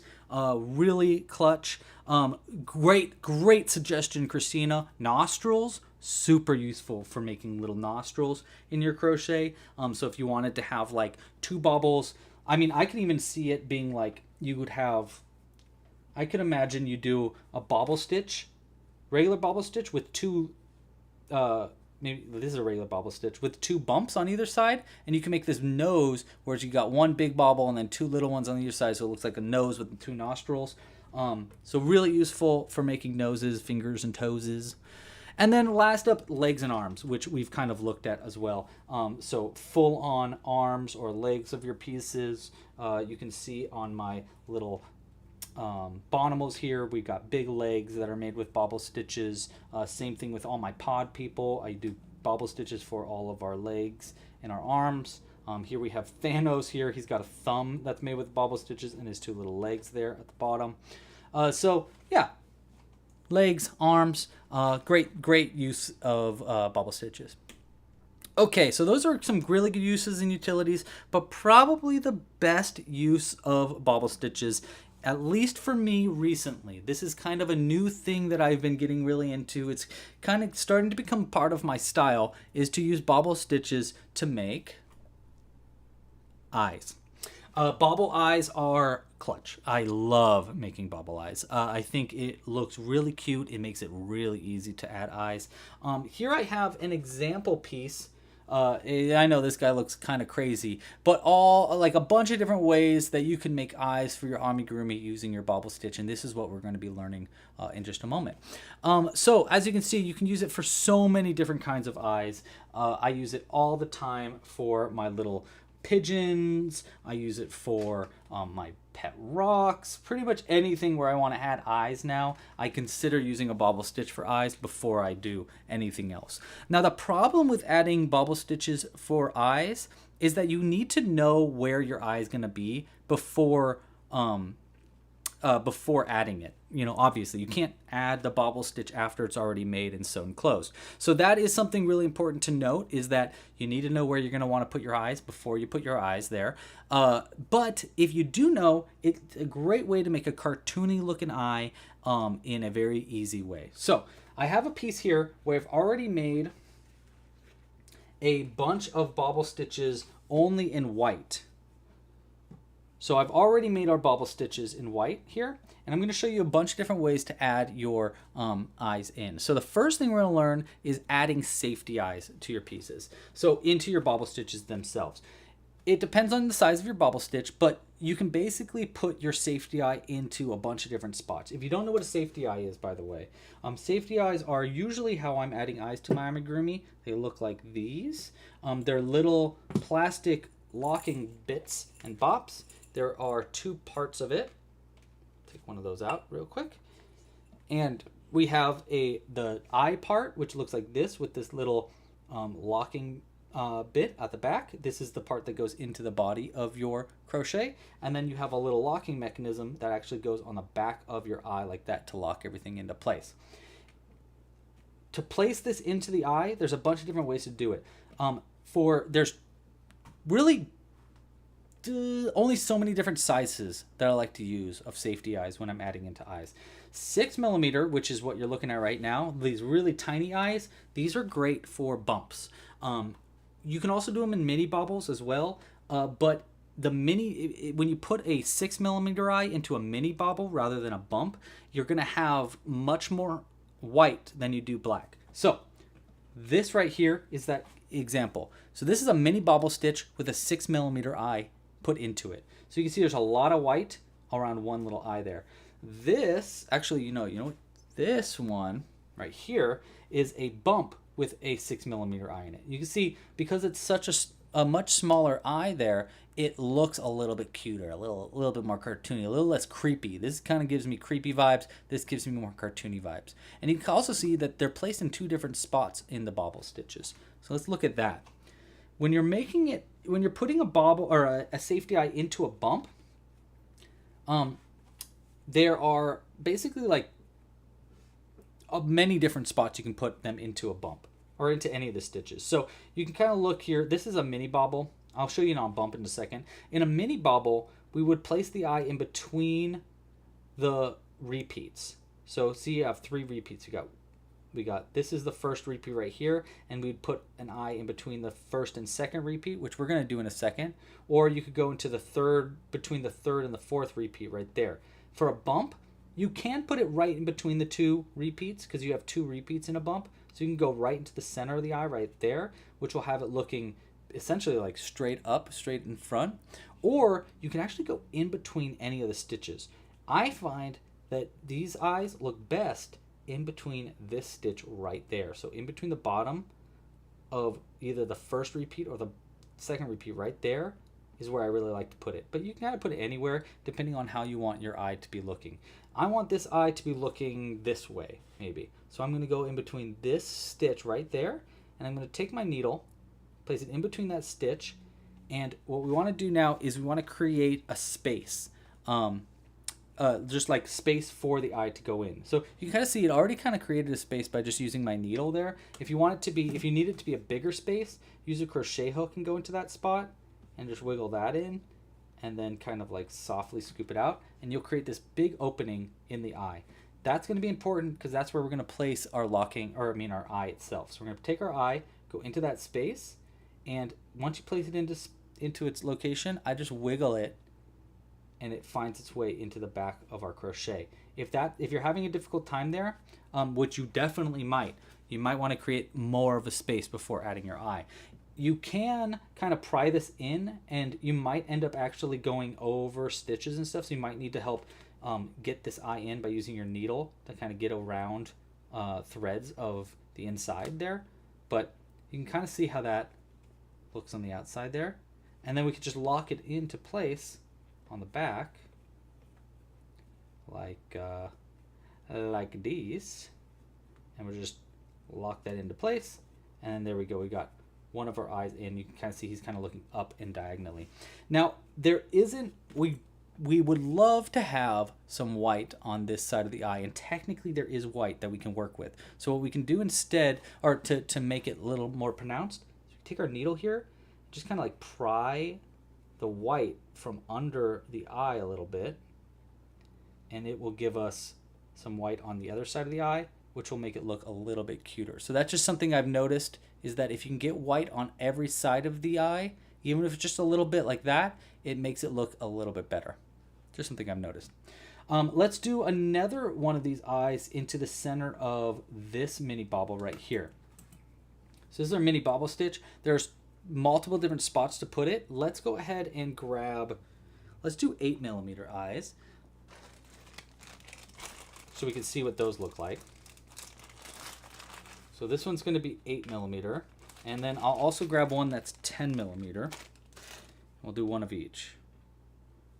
So that one's 10mm, just so you can see the different sizes in your bobbles.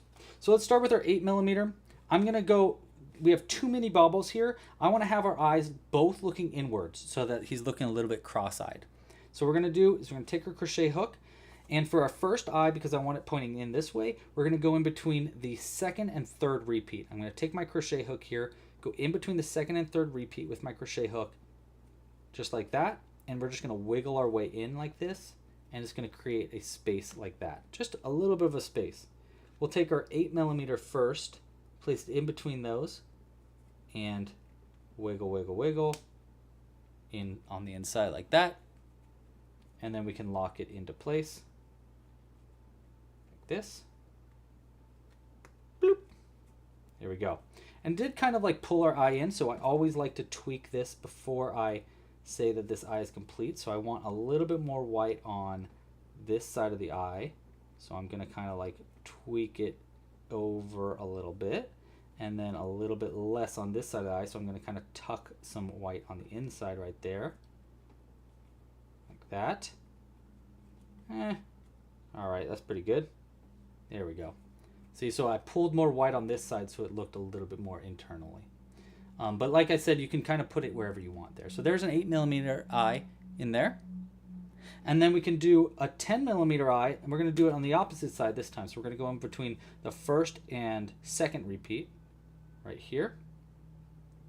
Place our crochet hook in there. Move it, move it, move it. Move it and groove it. Then we're going to take our 10mm eye instead, place it in there. Went perfectly into place. You can see how much kind of like cuter, more kawaii, I guess, that looks. Really big, looks very cartoony. We're going to go ahead and lock that on the inside. There we go. And let's make sure we get a little bit of white on this side of the eye too, by pulling some out. So it's under the eye. And then this kind of got pulled out, so I'm going to kind of tuck that in and tuck this in. And then I'm also going to try to hide that little white dot on the inside there too, if I can. There we go. So there's our 10mm eye. So we've got our, oh, oopsies, I was supposed to put it there. Whatever, we'll come back to that. 6mm eye there. There's our 8mm. There's our 10mm. Okay, so that's going to be how to add safety eyes to your piece. Next, let's talk about how to embroider onto these eyes, because you can also embroider onto them instead of using safety eyes, which will probably be safer for if you're making these for little kids. And it also is a fun way to create more unique, specific eyes. So I actually wish I meant to grab one of my little characters so you could see why you would want to use these, but I didn't grab them. That's okay. So the first thing I want to show you is let's talk first about using bullion knots instead of safety eyes. So this right here is going to be a bullion knot, which is a knot that kind of mimics that eye. And if you don't have safety eyes, this is really useful. It's also really useful if you want to make these for kids. So you want to use that instead. So we're going to start with that. Let's go ahead and grab some black yarn. You don't need very much. And we're going to create a bullion knot or a French knot. So we're going to thread our needle with our black yarn. And I'm going to go into this stitch right here, and I'm going to go in between repeats 1 and 2 and try to come out from the inside like that. If you're having a hard time though, you can also go from the outside in like this and just pull it in and undo the yarn. That's also an easy way to do that. We'll thread the other side. And now we're going to create a bullion knot. For a bullion knot, you want to have this facing upwards. Take your needle and go around it 3 times. 1, 2, and 3. Keep the yarn facing upwards and away from you, and then go into the next stitch over. So on the other side of this eye right there, into the body. Make sure we're not working around something we shouldn't. There we go. And we're just going to pull that all the way through and very softly pull that knot tight. And then you can pull both of these ends and it'll pull that knot nice and tight and create a little dot. If it's, you can kind of see it, see how it's like looking a little weird? You can clean that up by pulling it out of the eye like this, and then you can pull both of these knots and kind of squish it into more of a ball and tighten that knot up, and then pull it into the body. And it should help you clean that up a little bit. There we go. Yeah. Bullion knots never really look as perfect as safety eyes, which is why I'm most often using safety eyes, but it does work. And it is pretty useful. So we're going to go ahead and double knot that in there. In there. All right. Nice. Okay, so that's going to be how to add bullion knots instead of irises, or instead of safety eyes. The next thing is to create a horizontal or vertical bar by embroidering. You can also embroider by like consistently going around and around and around to just create like a more thick iris. That also will work. But this is something I actually really like to use for very specific cases. Those cases would be like an octopus eye, a goat's eye. We were talking about goat's eye earlier. Frog eyes where you want a horizontal bar in it. I really wish that I brought one out for an example, but I did not prepare that way because I'm a goofball. But here's how to do it. So we're going to go out from the inside. Actually, you know what? I'm going to go from the top down because this one's even more specific where you want it. Because instead of going between repeats 1 and 2 and 2 and 3 for a mini bobble, I'm actually going to go into the stitch right here on the side and then into the body. Because I just want a little bit of white on the other side. And then I'm going to thread the other side of my needle. Like this. And we're going to go over a few stitches. So 1, 2, and then on the other side in between these stitches right here, I'm going to go into the body as well. And that's going to create this horizontal bar, which is really useful, again, for making like frog's eyes. It actually looks really cute as frog's eyes. I really like to use that. And it's just interesting. I could also see this being used for a nose of like a a bear, for example. So you could just do this around a few times. So we could go back around and come out from the same stitch here and just repeat this once or twice. Go in and around and into this stitch, and then now suddenly we're, instead of making this into an eye, which it still is kind of looking like an eye, but it's also kind of starting to look like the nose, right? Like imagine if this white part was beige. That's starting to look like a little nose and a little spot. So it's kind of cool. It's like useful for a few different things. And then when you're done with whatever you want to embroider on there, you just double knot it on the inside. 1 and 2. Okay, the last thing I want to teach you today for our bobble stitch eyes is going to be how to add eyelids. Eyelids are more of a recent discovery for me, is just adding basically a little bit on top of our eye there, which gives it this little eyelid. I really like doing this because it creates so much emotion. It gives it very, like, more of a Muppet look to your crochet, which is really fun. So here's a good example of using eyelids. You can give it, so you can make your character look a little bit more like sad or soft or sweet. So in this case, we have our eyelids, but I kind of angled them outwards. This one, I did eyelids on the top and the bottom, which at first I felt looked kind of like he has something wrong with his eyes. But after I look at it for a while, he just looks so grumpy, so skeptical. Like, what'd you say to me? What'd you say about me? I heard you talking about me.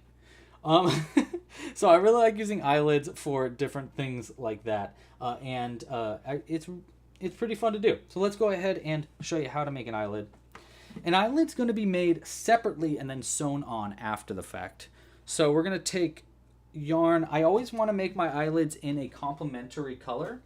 So in this case, complementary to the back or to our body color. So in this case, we're making our body color in dark green. So I'm going to make my eyelid in a more light green. So we're going to take our light green here.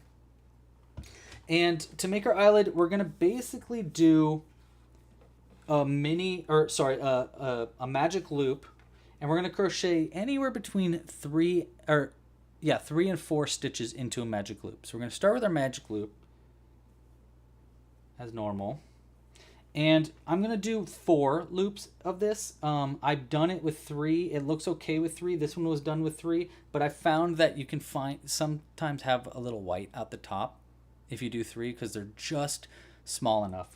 And it kind of pulls up. It kind of makes it look a little bit more grumpy when you have 3. So we're going to do 4 instead.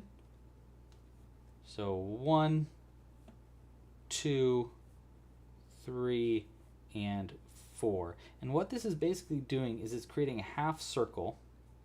Okay, so about a half circle there. And we can chain 1 after making those single crochets. Just chain 1.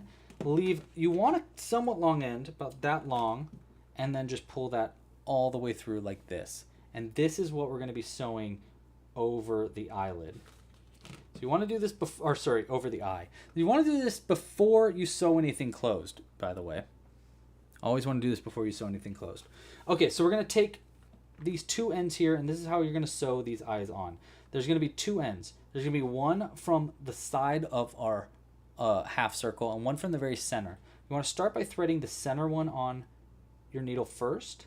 And this is going to be where the center of your eyelid is going to be. So this is going to help to guide where you want your eye to be. Most often, I go straight to the top of the bobble and go right into the top right there and pull it through. Sometimes I want it angled sideways, like if I want a little like angry or soft, kind eyes. Then I'll go more into the side of the bobble like this, like into the side. But in this case, let's just go through the top. It's a little bit easier to go straight to the top. This is going to help hold your piece in and give you an idea of what your eye kind of looks like. So there you go. So that's going to help to keep everything in place. And now what we want to do is we want to keep this part sewn into our piece. So we're going to thread this other tail end onto our needle. And we're going to go into the side of our eye. This depends on where you want it to be. So, for example, if you wanted it like this, so it was more like a soft, kind eye like we were doing before, I'd probably go into the side all the way down to here and I'd make the other end up to here, and then I'd use the center end over here. But in this case, I just want it straight over top of the eye, so he kind of looks like tired a little bit.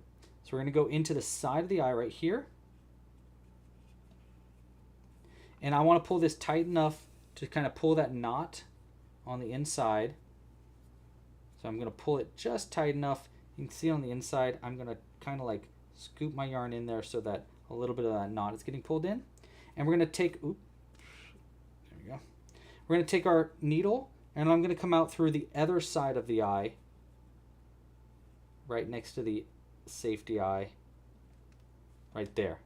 So we're going to come out through the top, or through the side of the eye, like that. Pull that through. Try not to knot anything together on the inside. And now what we want to do is we want to go around the outside of the adjacent stitch on the eyelid. So right here, we're going to go around the outside of this. So go through those 2 loops on the top of the eyelid, and then back through the same stitch you just came out of right here. And sometimes this is enough to keep our eye in place, but sometimes I want to do one more part. So I pull this nice and tight, and that's going to keep our eyelid in place a little bit better. Now, like I said, sometimes this is enough for me to like what we've made, but sometimes it looks a little loose. See, it's kind of like over a little bit, and it's kind of opened. So what I'm going to do instead is attach this side on as well. So I'm going to come back out through the side I started. So right here, we're going to come right back out through the same stitch we started on. And then I'm going to go around the other stitch on the other side of the eyelid right here, and then back through the same stitch we just came out of. Like that. And we're going to pull this nice and tight, and it should tighten it up.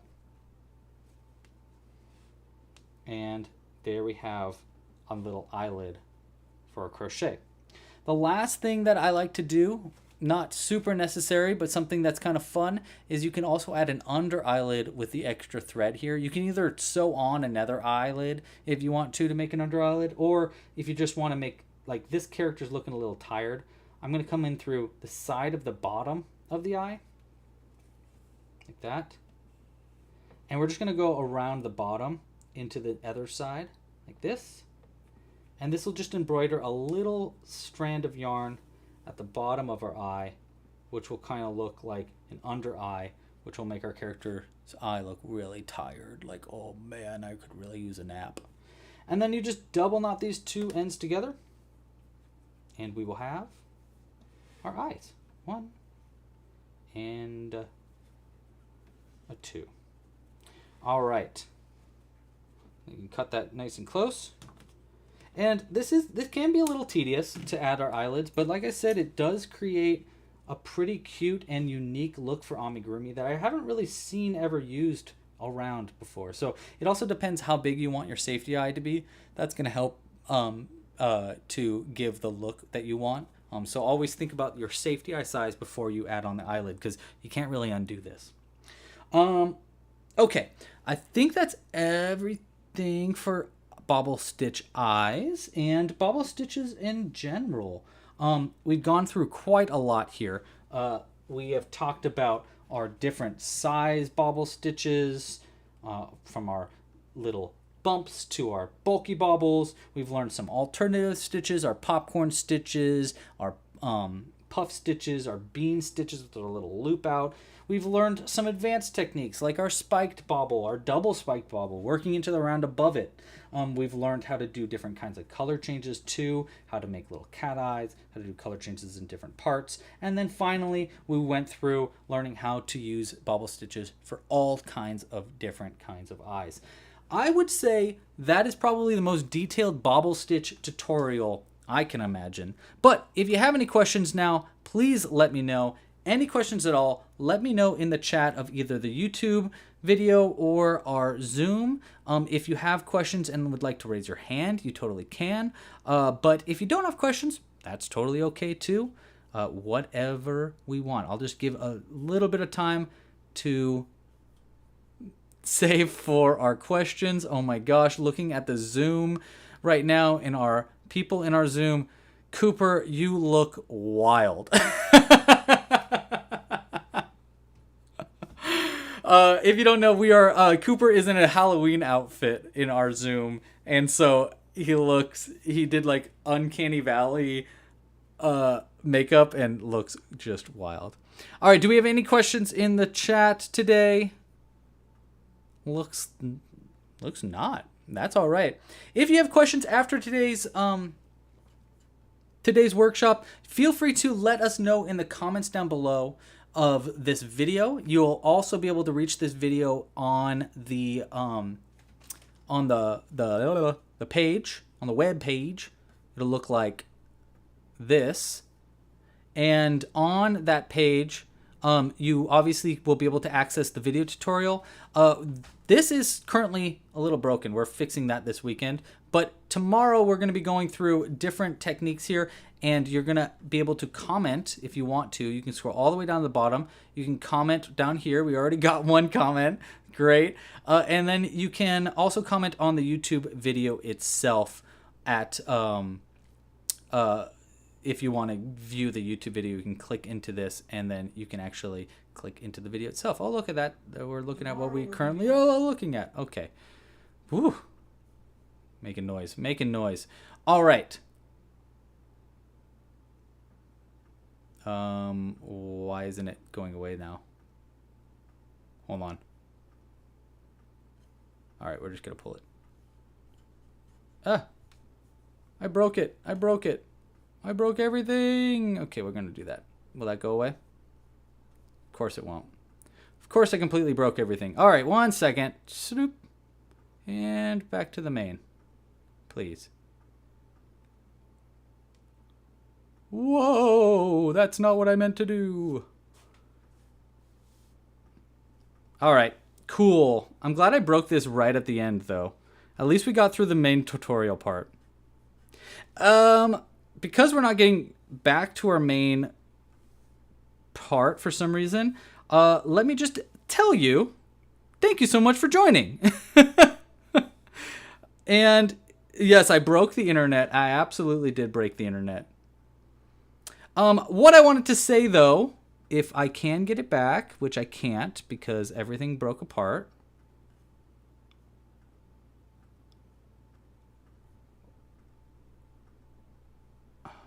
Okay. All right. Well, anyhow, what I wanted to say today was that this was only for the first half of today's Camp Crochet. We have more Camp Crochet. We see starting soon. Yes, I know. I see starting soon as well. For some reason, it's not going back to our main section there, which I don't know why. The weird thing is I can go to our Zoom meet. So hi everybody, say hi. Hello. I don't know why it's not letting me go to the main thing for some reason, but that's okay. All I need to explain is, oh, someone has a question in the chat too. It looks like in the YouTube chat. Pikmin questions. You know, these are questions that are probably better for our next section, which is going to be our Camp Crochet along, which is going to start tomorrow. All right, so that's the last thing I want to say. Tomorrow, we are doing our Camp Crochet Along, which is going to be starting at 3 p.m. Pacific Standard Time. In our Camp Crochet Along, we're going to be practicing this bobble stitch with our tutorial called Bubble the Cauldron. This is a little cute cauldron, super adorable, and it utilizes a lot of bobble stitches. Shoop. You can see it in our Zoom if you're looking on Zoom. It's going to be utilizing a bunch of different bobble stitches to make bubbles on top of your cauldron, and it's a great way to practice your bobble stitch. I highly suggest checking this pattern out before tomorrow's live stream, but if you'd like to join tomorrow's live stream, it will be at clubcrochet.com/livestream or on our YouTube channel. After our live stream, I like the new format of breaking across nights. Yeah, yes. I see. Sorry, I thought you meant because I broke it. Yes, thank you. I also like that because it's too much to do all in one fell swoop. So we're going to be taking a break. We'll come back tomorrow. The stream will start tomorrow at 3 p.m. Pacific Standard Time, where we'll be crocheting a cauldron. Afterwards, we'll be doing a design along where we'll be crocheting a new design live. That's going to be completely up to you on what we're making. So join that live stream if you want to. The regular live stream will be free on YouTube. The design along will be requiring a membership to access. Bring your questions if you have any as you've been practicing. And then what else did I want to say? I guess that's it. I did have more questions, but I can't. I did have more things I want to say, but I can't remember what they are right now. Okay, I'm a little fried. That was quite a long tutorial.